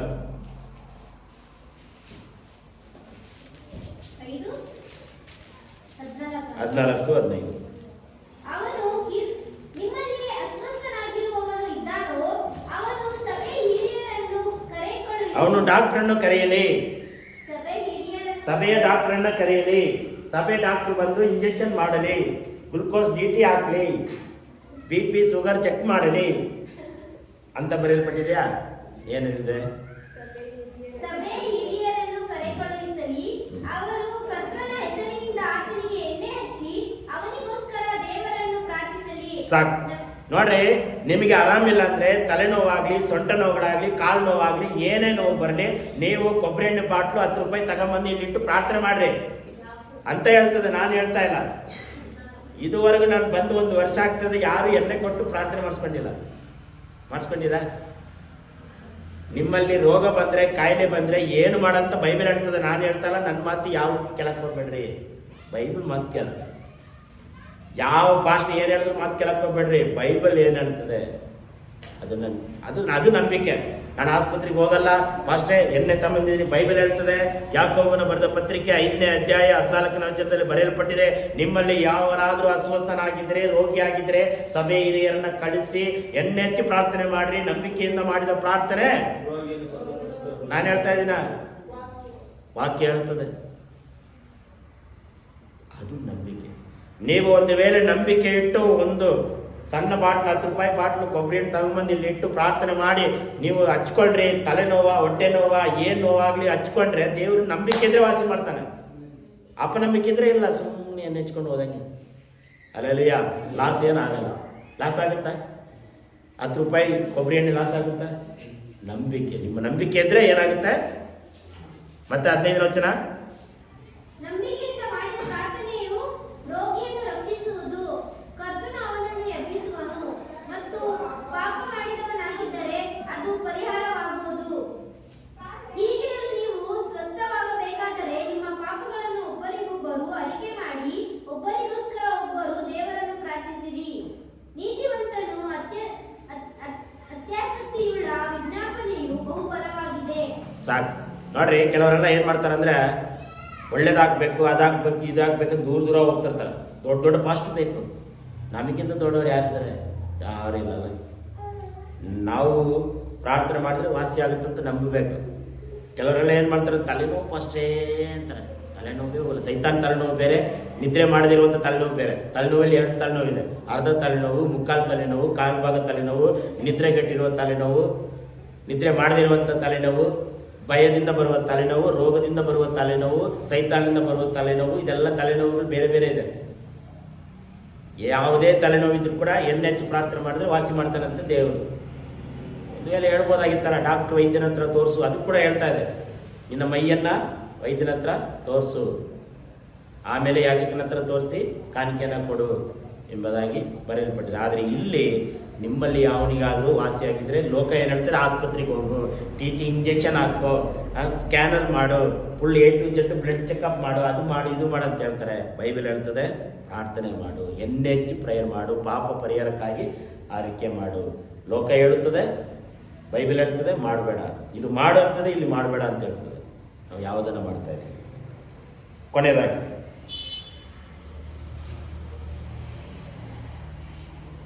ವಿರೋಧಿಯನ್ನ, ವೈರಿಯನ್ನ ಸೇಡು ತೀರಿಸು ಎಂಬುದಾಗಿ ಲೋಕ ಹೇಳ್ತದೆ. ಮನಸ್ಸು ಹೇಳ್ತದೆ, ಇವನು ಹೇಗಾದ್ರೂ ಮಾಡಿ ಸೇರು ತೀರಿಸ್ಬೇಕು, ಇವನು ಹೇಗಾದ್ರೂ ಮಾಡಿ ಮೈಗೆ ಮೈ ತೀರಿಸ್ಬೇಕು. ನಮ್ಮ ಬೈದಿನೆಲ್ಲ ನಾನು ನಿನ್ನ ಬೈತಿ ನೋಡು, ನಿನಗೆ ದ್ರೋಹ ಮಾಡಿದೆಯಲ್ಲ, ನಾನು ನಿನಗೆ ದ್ರೋಹ ಮಾಡ್ತೀನಿ ನೋಡು, ನೀನು 1 ಏಟು ಕೊಟ್ಟಿಯಾ, ನಾನು 2 ಏಟು ಕೊಡ್ತೀನಿ ಎಂಬುದಾಗಿ ಲೋಕ ಹೇಳ್ತದೆ. ಮನಸ್ಸು ಹೇಳ್ತದೆ, ವೈರಿಯನ್ನ ಸೇಡು ತೀರಿಸು. ಸೇಡು ತೀರ್ಸ್ಕೊಂತಾರೆ, ತೀರ್ಸ್ಕೊಳ್ಳಲ್ಲ, ತೀರ್ಸ್ಕೊಂತಾರೆ. ಮನುಷ್ಯ ಏನು ಮಾಡ್ತಾರೆ? ಸೇಡು ತೀರ್ಸ್ಕೊಂತಾರೆ. ಯಾವಾಗಲೋ ಮಾತಾಡಿದ್ದಾನೆ ಇವತ್ತು ಮಾತಾಡ್ತಿರ್ತಾರೆ. ನೀನು ಅವತ್ತು ಮಾತಾಡಿದ್ಯಲ್ಲ, ಅವತ್ತು ಹೇಳಿದ್ಯಲ್ಲ, ನೋಡಿ ಬಾ ನೀನು ನೋಡ್ಕೊಂತೀನಿ. ಸೇರಿ ತೀರಿಸ್ಕೊಂತ ಮನಸ್ಸು ಹೇಳ್ತಾರೆ. ಬೈಬಲ್ ಏನು ಹೇಳ್ತದೆ? ಮತ್ತಾಯನ ಬರೆಸುವಾರ್ತೆ 5:44 ಕೊನೆಯದಾಗಿ. ಮತ್ತಾಯ 5:44. ಆದರೆ ನಾನು ನಿಮಗೆ ಹೇಳುವುದೇನೆಂದರೆ, ನಿಮ್ಮ ವೈರಿಗಳನ್ನು ಪ್ರೀತಿಸಿರಿ, ನಿಮ್ಮನ್ನು ಹಿಂಸೆಪಡಿಸುವವರಿಗೋಸ್ಕರ ದೇವರನ್ನು ಪ್ರಾರ್ಥಿಸಿರಿ. ಹೀಗೆ ಮಾಡಿದರೆ ನೀವು ಪರಲೋಕದಲ್ಲಿರುವ ನಿಮ್ಮ ತಂದೆಗೆ ಮಕ್ಕಳಾಗುವಿರಿ. ಸರ್ ಅಲ್ಲಯ್ಯ, ನಮಗೆ ವಿರುದ್ಧವಾಗಿ ವೈರಿಗಳಾಗ್ಲಿ ದ್ರೋಹಿಗಳಾಗ್ಲಿ ಒಳಚಂಚು ಮಾಡುವುದಾದ್ರೆ ಸೇಡು ತೀರಿಸ್ಕೊಳ್ಳಿ, ಏನಾರು ಮಾಡಲಿ, ದೇವರೇ ನನಗೋಸ್ಕರ ಜಗಳ ಮಾಡ್ತಾ ಇದ್ದಾರೆ, ಅವ್ರನ್ನ ಬಲಪಡಿಸಪ್ಪ, ಅವ್ರನ್ನ ಚೇಂಜ್ ಮಾಡಪ್ಪ, ನನ್ನ ಮನೆ ಗುಂಡಿನೇ ತೋಡ್ತಾ ಇದ್ದಾರೆ, ನನಗೆ ಹಿಂದುಗಡೆಯಿಂದ ಏನೇನೋ ಕಿವಿ ಚುಚ್ಚುತ್ತಾ ಇದ್ದಾರೆ, ಅವ್ರನ್ನ ಚೇಂಜ್ ಮಾಡಪ್ಪ, ಅವ್ರನ್ನ ಆಶೀರ್ವಾದ ಮಾಡಪ್ಪ ಅಂತ ಎಲ್ಲರೂ ಪ್ರಾರ್ಥನೆ ಮಾಡ್ತೀವ. ಮಾಡು ಅಂತ ಹೇಳ್ತದೆ ಬೈಬಲ್. ಆದರೆ ನಾವೇನು ಮಾಡ್ತೀವಿ? ಸೇಡ್ ತೀರ್ಸಕ್ಕೆ ಕಾಯ್ತಾ ಇರ್ತೀವಿ. ಒಂದು ದಿನ ಬರಲಿ ಕಾಯ್ತಾ, ಅದನ್ನು ಹೇಳ್ತಾರೆ, ಒಂದು ದಿನ ಬರಲಿ, ಆವಾಗ ನಾನು ತೋರಿಸ್ತೀನಿ ನಾನು ಅಂತ ಹೇಳ್ತೀವಲ್ವಾ. ಆದರೆ ಬೈಬಲ್ ಹೇಳ್ತದೆ, ವೈರಿಗಳನ್ನ ಪ್ರೀತಿಸಿ. ನೀವು ಯಾರೇ ವೈರಿ ಆಗಿರಲಿ, ಪಾಸ್ಟ್ರೇ ವೈರಿ ಆಗಿರಲಿ, ವಿಶ್ವಾಸಿ ವೈರಿ ಆಗಿರಲಿ, ಅಣ್ಣ ತಮ್ಮ ವಿರೋಧಿ ಆಗಿರಲಿ, ನೆಂಟರಾಗಲಿ, ಪಕ್ಕದ ಮನೆಯವರಾಗಲಿ, ಎದುರು ಮನೆಯವರಾಗಲಿ, ಯಾರೇ ಆಗಲಿ ಅವ್ರಿಗೋಸ್ಕರ ಪ್ರೀತಿ ಮಾಡಿ ಪ್ರಾರ್ಥನೆ ಮಾಡಿರಿ, ಅವರಿಗೆ ದೇವರ ಶಿಕ್ಷೆ ಏನು ಮಾಡ್ತಾನೆ? ಕೊಡ್ತಾನೆ. ನಾವು ಕೊಟ್ಟರೆ ಅದು ಮೈಗೆ ಮೈ ತೀರಿಸಿದಂಗೆ ಆಯ್ತು. ಲೋಕ ಹೇಳ್ತದೆ ಇದನ್ನು ಮಾಡು, ಬೈಬಲ್ ಹೇಳ್ತದೆ ಇದನ್ನು ಮಾಡಬೇಡ ಎಂಬುದಾಗಿ. ನಾವು ಯಾವ ಮಾರ್ಗದ, ನಮಗೆ 2 ಮಾರ್ಗ ದೇವರು ಕೊಟ್ಟಿದ್ದಾನೆ, ಒಂದು ಲೋಕದ ಮಾರ್ಗ, ಒಂದು ದೇವರ ಮಾರ್ಗ. ನಾವು ಯಾವ ಮಾರ್ಗದಲ್ಲಿ ಹೋಗ್ತೇವೋ ಅದು ನಿಮಗೆ ಬಿಟ್ಟಿದ್ದು, ಅದು ನಮ್ಮೆಲ್ಲರಿಗೂ ಬಿಟ್ಟಿದ್ದು. ನಾವು ಯಾವುದನ್ನು ಆಯ್ಕೆ ಮಾಡ್ಕೊತೇವೋ ಅದೇ ದೇವರು ಏನು ಮಾಡ್ತಾನೆ? ಬಲಪಡಿಸ್ತಾನೆ. ಎಲ್ಲರ ಎದುರು ಕೊರೋನಾ ಪ್ರಾರ್ಥನೆ ಮಾಡೋಣ. ಎಲ್ಲರ ಎದುರು ಕೊನೆಯದಾಗಿ, ದೇವರೇ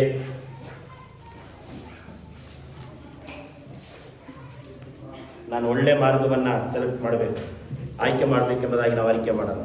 ಯೇಸುವೇ ನನಗೆ ಸ್ತೋತ್ರವಾಗಿ ಎಲ್ಲರ ಅರಿಕೆ ಮಾಡಿ, ಯೇಸುವೇ ಈ ಲೋಕ ಕೊಡುವ ಮಾರ್ಗವು ನಮಗೆ ಬೇಡ, ಸೈತಾನನ ಮಾರ್ಗವು ಬೇಡ, ಈ ಲೋಕದ ಎಲ್ಲ ಕಾರ್ಯಗಳು ಬೇಡ, ಯೇಸುವಿನ ಮಾರ್ಗವೇ ಬೇಕು, ಯೇಸುವಿನ ಕಾರ್ಯವೇ ಬೇಕು, ಯೇಸುವಿನ ಮಾತೇ ಬೇಕು. ಯೇಸುವೇ ನಿನ್ನ ಬಳಿಗೆ ನಿನಗೆ ಇಷ್ಟವಾಗಿ ಜೀವನ ಮಾಡಬೇಕು. ಯೇಸುವೇ ವಿರೋಧಿಗಳನ್ನ ವೈರಿಗಳನ್ನ ಪ್ರೀತಿ ಮಾಡುವ ಹಾಗೆ ನಮಗೆ ಸಹಾಯ ಮಾಡು. ಈ ಲೋಕದ ಪಾಪಗಳು ಬೇಡ, ಈ ಲೋಕದ ಕಾರ್ಯಗಳು ಬೇಡ, ಈ ಲೋಕದ ಆಸ್ತಿ ಅಂತಸ್ತು ಬೇಡ. ಯೇಸುವಿನ ಆಸೆಯೇ, ಯೇಸುವಿನ ಮಾತೇ ಸಾಕು, ಯೇಸುವಿನ ಪ್ರೀತಿಯೇ ಸಾಕು, ಯೇಸುವಿನ ಪ್ರೇಮವೇ ಸಾಕು, ಯೇಸುವಿನ ಕಾರ್ಯವೇ ಸಾಕು, ಯೇಸುವಿನ ತಾಳ್ಮೆ ಸಾಕು, ಯೇಸುವಿನ ಗುಣ ಒಳ್ಳೆ ಗುಣಗಳೇ ನಮಗೆ ಸಾಕು ಎಂಬುದಾಗಿ ನಮ್ಮ ಬಾಯಿಗಳನ್ನು ತೆರೆದು ನಾವು ಅರಿಕೆ ಮಾಡೋಣ, ಕೈಗಳನ್ನು ತಟ್ಟೋಣ. ಯೇಸುವಿನ ಮಾರ್ಗವೇ, ಯೇಸುವಿನ ಮಾರ್ಗವೇ ಸತ್ಯ ಮಾರ್ಗ, ಯೇಸುವಿನ ಮಾರ್ಗವೇ ನಮಗೆ ಸಾಕು, ಯೇಸುವಿನ ಉಪದೇಶವೇ ನಮಗೆ ಸಾಕು ಎಂಬುದಾಗಿ ಯೇಸುವಿನ ನಾಮದಲ್ಲಿ ಒಬ್ಬೊಬ್ಬರನ್ನ ಬಲಪಡಿಸು, ಒಬ್ಬೊಬ್ಬರನ್ನ ಗುಣಪಡಿಸು. ದೇವರೇ ಅಪ್ಪ, ಸಭೆಯಲ್ಲಿ ಕರ್ತನೆ ರೋಗಿಗಳು ಇರುತ್ತಾದ್ರೆ, ಕಾಯಿಲೆಗಳು ಇರುತ್ತಾದ್ರೆ ಎಣ್ಣೆಕ್ಕೆ ಪ್ರಾರ್ಥನೆ ಮಾಡಬೇಕಾಗಿದೆ. ಅದರಂತೆ ನಾವು ಪ್ರಾರ್ಥನೆ ಮಾಡಬೇಕಾಗುವಂತೆ ಒಳ್ಳೆ ಮಾರ್ಗವನ್ನು ಸ್ವೀಕಾರ ಮಾಡಲಿಕ್ಕಾಗುವಂತ ಸಹಾಯ ಮಾಡಬೇಕಾಗಿದೆ. ಲೋಕದ ಮಾರ್ಗವನ್ನು ಬಿಟ್ಟು, ಸೈತಾನನ ಮಾರ್ಗವನ್ನು ಬಿಟ್ಟು ಯೇಸುವಿನ ಮಾರ್ಗಕ್ಕೆ ನಾವು ಬರ್ತೇವೆ, ಯೇಸುವಿನ ಮಾರ್ಗದಲ್ಲಿ ನಡೆಯುತ್ತೇವೆ. ಯೇಸುವೇ ಮಾರ್ಗ, ಯೇಸುವೇ ಸತ್ಯ, ಯೇಸುವೇ ಜೀವ, ಯೇಸುವೇ ಯೇಸುವೇ ಎಲ್ಲವೂ ಯೇಸುವೇ ಎಂಬುದಾಗಿ ಕರ್ತನೆ ನಾವು ನಡೆದುಕೊಂಡು ಬರಲಿಕ್ಕಾಗುವಂತ ಸಹಾಯ ಮಾಡು ಕರ್ತನೆ. ನಮ್ಮನ್ನು ಬಲಪಡಿಸೋದಕ್ಕಾಗಿ ಸ್ತೋತ್ರ, ನಮ್ಮನ್ನು ಕರ್ತನೆ ಧೈರ್ಯಪಡಿಸೋದಕ್ಕಾಗಿ ಸ್ತೋತ್ರ. ನಮ್ಮಲ್ಲಿರುವಂಥ ಎಲ್ಲ ಲೋಕದ ಕಾರ್ಯಗಳು ನಶಿಸಿ ಹೋಗಲಿ ಕರ್ತನೆ. ಯೇಸುವಿನ ಮಾರ್ಗವನ್ನು ನಮ್ಮ ಒಳಗೆ ಇಟ್ಟಿರುವುದಕ್ಕಾಗಿ ಸ್ತೋತ್ರ. ಆತ್ಮಿಕವಾಗಿ ದೇವರೇ ನಾವು ನಡೆದುಕೊಂಡು ಹೋಗಲಿಕ್ಕಾಗುವಂತ ಸಹಾಯ ಮಾಡು. ಈಗ ಪ್ರಾರ್ಥನೆ ಮುಗಿಸಿ ಮನೆಗಳಿಗೆ ನಾವು ಹೋಗುವಾಗ ಸಮಾಧಾನದಿಂದ ಸಂತೋಷದಿಂದ ಹೋಗ್ಲಿಕ್ಕಾಗುವಂತ ಸಹಾಯ ಮಾಡು ಕರ್ತನೆ. ದೇವರೇ, ಆದಿಯಿಂದ ಅಂತ್ಯವರೆಗೂ, ಆರಂಭದಿಂದ ಮುಕ್ತಾಯದವರೆಗೂ ಪ್ರಸನ್ನತೆ ಆವರಿಸಿಕೊಂಡಿರುವುದಕ್ಕಾಗಿ ಸ್ತೋತ್ರ. ಇಲ್ಲಿ ನಿಂತಿರೋ ಪ್ರತಿಯೊಬ್ಬರನ್ನ ಆಶೀರ್ವಾದ ಮಾಡು. ಕಷ್ಟದಲ್ಲಿ ಬಂದಿದ್ದಾರೆ, ನೋವಿನಲ್ಲಿ ಬಂದಿದ್ದಾರೆ, ಬಿಡುಗಡೆ ಮಾಡಿ ಯೇಸುವಿನ ನಾಮದಲ್ಲಿ ಕರ್ತನೆ. ಸೊಂಟದ ನೋವಿನಿಂದ, ಕೈಕಾಲು ನೋವಿನಿಂದ, ಹೊಟ್ಟೆ ನೋವಿನಿಂದ, ಎಲ್ಲ ನೋವುಗಳಿಂದ, ಮೊಣಕಾಲು ನೋವುಗಳಿಂದ ಬಿಡುಗಡೆ ಆಗಲಿ ಯೇಸುವಿನ ನಾಮದಲ್ಲಿ ಕರ್ತನೆ. ಸಮಾಧಾನವಾಗಿ ನಡೆಸು ಕರ್ತನೆ. ಆರೋಗ್ಯವನ್ನು ಕೊಡಬೇಕಾಗಿ, ವ್ಯಾಪಾರದಲ್ಲಿ ಅಭಿವೃದ್ಧಿಯನ್ನು ಕೊಡಬೇಕಾಗಿ ಬಿಡ್ತಾ ಇದ್ದಾರೆ ಕರ್ತನೆ. ದೇವರೇ, ವರುಮಾನವನ್ನು ಹೆಚ್ಚಿಸಬೇಕಾಗಿ ಬಿಡ್ತಾ ಇದ್ದಾರೆ ಕರ್ತನೆ. ಒಳಗದ್ದೆಗಳನ್ನು ಆಶೀರ್ವಾದ ಮಾಡಿ, ತೆಂಗಿನ ತೋಟ, ಅಡಿಕೆ ತೋಟ, ರೇಷ್ಮೆ ಗಿಡ ಎಲ್ಲವೂ ಆಶೀರ್ವಾದವಾಗಿ ಬೆಳೆಯಲಿ ಕರ್ತನೆ. ಯಾವ ಮಾಟ ಮಂತ್ರ ಶಕ್ತಿಗಳು ಮುಟ್ಟಬಾರದು, ನಾಶಪಡಿಸಬಾರದು. ಹಾವುಗಳಾಗಲಿ, ಚೇಳುಗಳಾಗಲಿ, ಕ್ರಿಮಿ ಕೀಟ ಹುಳಗಳಾಗಲಿ ನಾಶಪಡಿಸಬಾರದು. ಯೇಸುವೇ, ನೀನು ಆಶೀರ್ವಾದ ಮಾಡು ಕರ್ತನೆ. ಒಬ್ಬೊಬ್ಬರನ್ನ ಆಶೀರ್ವದಿಸು, ಒಬ್ಬೊಬ್ಬರನ್ನ ಬಲಪಡಿಸು, ಒಬ್ಬೊಬ್ಬರನ್ನ ಅಭಿಷೇಕ ಮಾಡು ಕರ್ತನೆ. ಹಳ್ಳಿಗಳಲ್ಲಿ ಹೋಗುವ ವ್ಯಾಪಾರಗಳನ್ನು ಆಶೀರ್ವಾದ ಮಾಡು ಕರ್ತನೆ. ಚೈನ್ ವ್ಯಾಪಾರ, ಬಳೆಗಳ ವ್ಯಾಪಾರ, ಏನು ವ್ಯಾಪಾರ ಮಾಡ್ತಾರೋ ಆಶೀರ್ವಾದವಾಗಲಿ ಕರ್ತನೆ. ವರುಮಾನವನ್ನು ಹೆಚ್ಚಿಸಬೇಕಾಗಿ ಬಿಡ್ತಾ ಇದ್ದಾನೆ ಕರ್ತನೆ. ನಿನ್ನ ಮಕ್ಕಳು ಏನೇನು ಕೈ ಇಟ್ಟು ಕೆಲಸ ಮಾಡ್ತಾರೋ ಅದನ್ನು ಆಶೀರ್ವದಿಸು, ಬಲಪಡಿಸು ದೇವರೇ. ಎಲ್ಲ ಮಾಟ ಮಂತ್ರ ಶಕ್ತಿಗಳಿಂದ ಕುಟುಂಬದಲ್ಲಿ ಬರುವ ಎಲ್ಲ ಸೋಡುಗಳು, ಕಷ್ಟಗಳು, ಕಣ್ಣೀರುಗಳು, ಜಗಳಗಳು ಯೇಸುವಿನ ನಾಮದಲ್ಲಿ ಬಿಡುಗಡೆ ಆಗಲಿ. ಯೇಸುವಿನ ನಾಮದಲ್ಲಿ ಬರೆದಿಡುವ ಎಲ್ಲ ಕರ್ತನೆ ಆಶೀರ್ವಾದಗಳನ್ನೇ ಕೋರುವಂತೆ, ಆಶೀರ್ವಾದಗಳನ್ನು ಲಭಿಸಲಿಕ್ಕಾಗುವಂತೆ ಸಹಾಯ ಮಾಡು ಕರ್ತನೆ. ಒಳ್ಳೆಯದನ್ನೇ ಕರ್ತನೆ ನಾವು ಬಯಸಲಿಕ್ಕಾಗುವಂತೆ, ಒಳ್ಳೆಯವರಾಗಿ ನಾವು ಜೀವಿಸಲಿಕ್ಕಾಗುವಂತೆ ಸಹಾಯ ಮಾಡು. ಯೇಸುವೇ ನಮ್ಮನ್ನು ಬಲಪಡಿಸು ದೇವರೇ. ನಾವು ಕೆಟ್ಟು ಹೋಗದೆ ದೇವರೇ, ಪಾಪದಲ್ಲಿ ಬಿದ್ದು ಹೋಗದೆ ದೇವರೇ, ಪ್ರಾರ್ಥನೆಯಲ್ಲಿ, ಆರಾಧನೆಯಲ್ಲಿ, ಪರಿಶುದ್ಧತೆಯಲ್ಲಿ ನಾವು ನೆಲೆ ನಿಂತು ಸಾಕ್ಷಿಯಾಗುವಂತೆ ಸಹಾಯ ಮಾಡುತ್ತಾರೆ. ನೀನಾಗೆ ಮಾಡುವುದಕ್ಕಾಗಿ ಸ್ತೋತ್ರ, ನಮ್ಮನ್ನು ಬಲಪಡಿಸುವುದಕ್ಕಾಗಿ ಸ್ತೋತ್ರ, ನಮ್ಮನ್ನ ಮುಟ್ಟಿ ಪ್ರೇರೇಪಣೆ ಮಾಡುವುದಕ್ಕಾಗಿ ಸ್ತೋತ್ರ. ಒಬ್ಬೊಬ್ಬರನ್ನ ಅಭಿಷೇಕ ಮಾಡು, ಒಬ್ಬೊಬ್ಬರನ್ನ ಸ್ಪರ್ಶಿಸಬೇಕಾಗಿ ಕರ್ತನೆ. ಈ ಲೋಕದಲ್ಲಿ ಅಲ್ಲ ಕರ್ತನೆ, ಈ ಲೋಕಕ್ಕೆ ಜೀವಿಸುವವರಲ್ಲ, ಯೇಸುವೇ ಜೀವನ ಮಾಡುವಂತೆ ಸಹಾಯ ಮಾಡು ಕರ್ತನೆ. ನನಗೆ ಸ್ತೋತ್ರ. ಜಯ ಕೊಡುವ ದೇವರಿಗೆ ಕೋಟಿ ಕೋಟಿ ಸ್ತೋತ್ರ ಎಂಬುದಾಗಿ ಒಂದು ಹಾಡನ್ನು ಹಾಡಿ ದೇವರನ್ನು ಬಲಪಡಿಸೋಣ. ಹಾಲೆಲೂಯಾ. ಜಯ ಕೊಡುವ ದೇವರಿಗೆ ಕೋಟಿ ಕೋಟಿ ಸ್ತೋತ್ರ, ಜೀವ ನೀಡುವ ಯೇಸುರಾಜನಿಗೆ ಎಂದೆಂದಿಗೂ ಸ್ತೋತ್ರ. ಜಯ ಕೊಡುವ ದೇವರಿಗೆ ಕೋಟಿ ಕೋಟಿ ಸ್ತೋತ್ರ, ಜೀವ ನೀಡುವ ಯೇಸುರಾಜನಿಗೆ ಎಂದೆಂದಿಗೂ ಸ್ತೋತ್ರ. ಹಲ್ಲೆಲೂಯಾ ಹಲ್ಲೆಲೂಯಾ ಹಾಡುವೆ, ಆನಂದದಿಂದ ಹೊರಡುವೆ. ಹಲ್ಲೆಲೂಯಾ ಹಲ್ಲೆಲೂಯಾ ಹಾಡುವೆ, ಆನಂದದಿಂದ ಹೊರಡುವೆ. ಜಯ ಕೊಡುವ ದೇವರಿಗೆ ಕೋಟಿ ಕೋಟಿ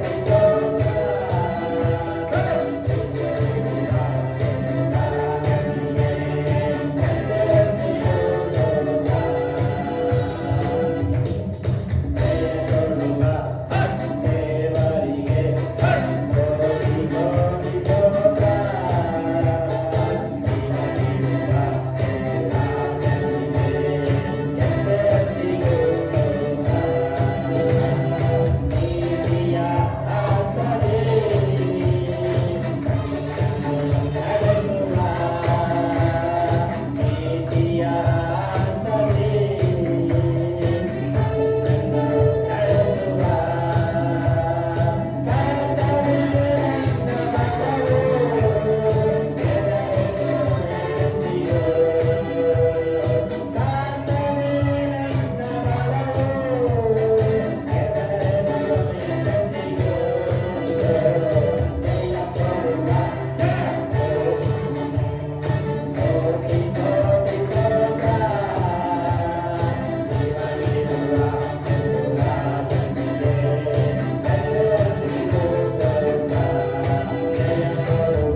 ನಾವೆಲ್ಲರೂ ಜಯಶಾಲಿಗಳಾಗುವಂತೆ ಸಹಾಯ ಮಾಡಿ. ಪಾಪದಿಂದ ಜಯಿಸಲ್ಪಟ್ಟವರಾಗಿ, ರೋಗದಿಂದ ಜಯ ಹೊಂದಿದವರಾಗಿ, ಶಾಪದಿಂದ ಜಯ ಹೊಂದಿದವರಾಗಿ, ಎಲ್ಲ ಮಾಟ ಮಂತ್ರ ಶಕ್ತಿಗಳಿಂದ ಜಯ ಹೊಂದಿದವರಾಗಿ ನಾವು ಜಯಶಾಲಿಗಳಾಗುವಂತೆ ಸಹಾಯ ಮಾಡಿ. ಮಾಡೋದಕ್ಕಾಗಿ ಧನವು ಮಾನವು ಸ್ತುತಿ ಸ್ತೋತ್ರಗಳಿಗೆ ಸಲ್ಲಿಸುತ್ತಾ ಯೇಸು ಕ್ರಿಸ್ತನ ಹೆಸರಿನಲ್ಲಿ ಬೇಡಿಕೊಳ್ಳುತ್ತೇನೆ ತಂದೆಯೇ. ನನ್ನ ಮನವೇ ಗುಣನು ಕೊಂಡಾಡು, ನನ್ನ ಸರ್ವೇಂದ್ರಿಗಳೇ ಆತುರವಾಯಿತು ನಾನು ಕೀರ್ತಿಸಲಿ. ನನ್ನ ಮನವೇ ಗುಣನು ಕೊಂಡಾಡು, ಕರ್ತನು ಮಾಡಿದ ಕಾರಣಗಳೊಂದನ್ನು ಮರೆಯಬೇಡ. ನನ್ನ ಮನವೇ ಇವನನ್ನು ಕೊಂಡಾಡು. ಜಯವನ್ನು ದೇವರಿಗೆ 3 ಸಾರಿ ಹೇಳೋಣ. Hallelujah, hallelujah, hallelujah. ತಂದೆಯಾದ ದೇವರ ಪ್ರೀತಿಯು, ಯೇಸು ಕ್ರಿಸ್ತನ ಕೃಪೆಯು, ಪರಿಶುದ್ಧಾತ್ಮನ ಅನ್ಯೋನ್ಯತೆ ಐಕ್ಯತೆ ಈಗಲೂ ಯಾವಾಗಲೂ ನಮ್ಮೆಲ್ಲರ ಸಂಗಡ ನೆಲೆಯಾಗಿರಲಿ. ಆಮೆನ್. ಆರಾಧನೆ ಮುಗಿದಿದೆ. ಸಮಾಧಾನದಿಂದ ಮನೆಗೆ ಹೋಗಿ ಮುಂದಿನ ಭಾನುವಾರ ಬೇಗ ಬರಬೇಕಾಗಿ ತಮ್ಮಲ್ಲಿ ಕೇಳಿಕೊಳ್ಳುತ್ತೇನೆ. ಎಲ್ಲರಿಗೂ ಪ್ರಯತ್ನ.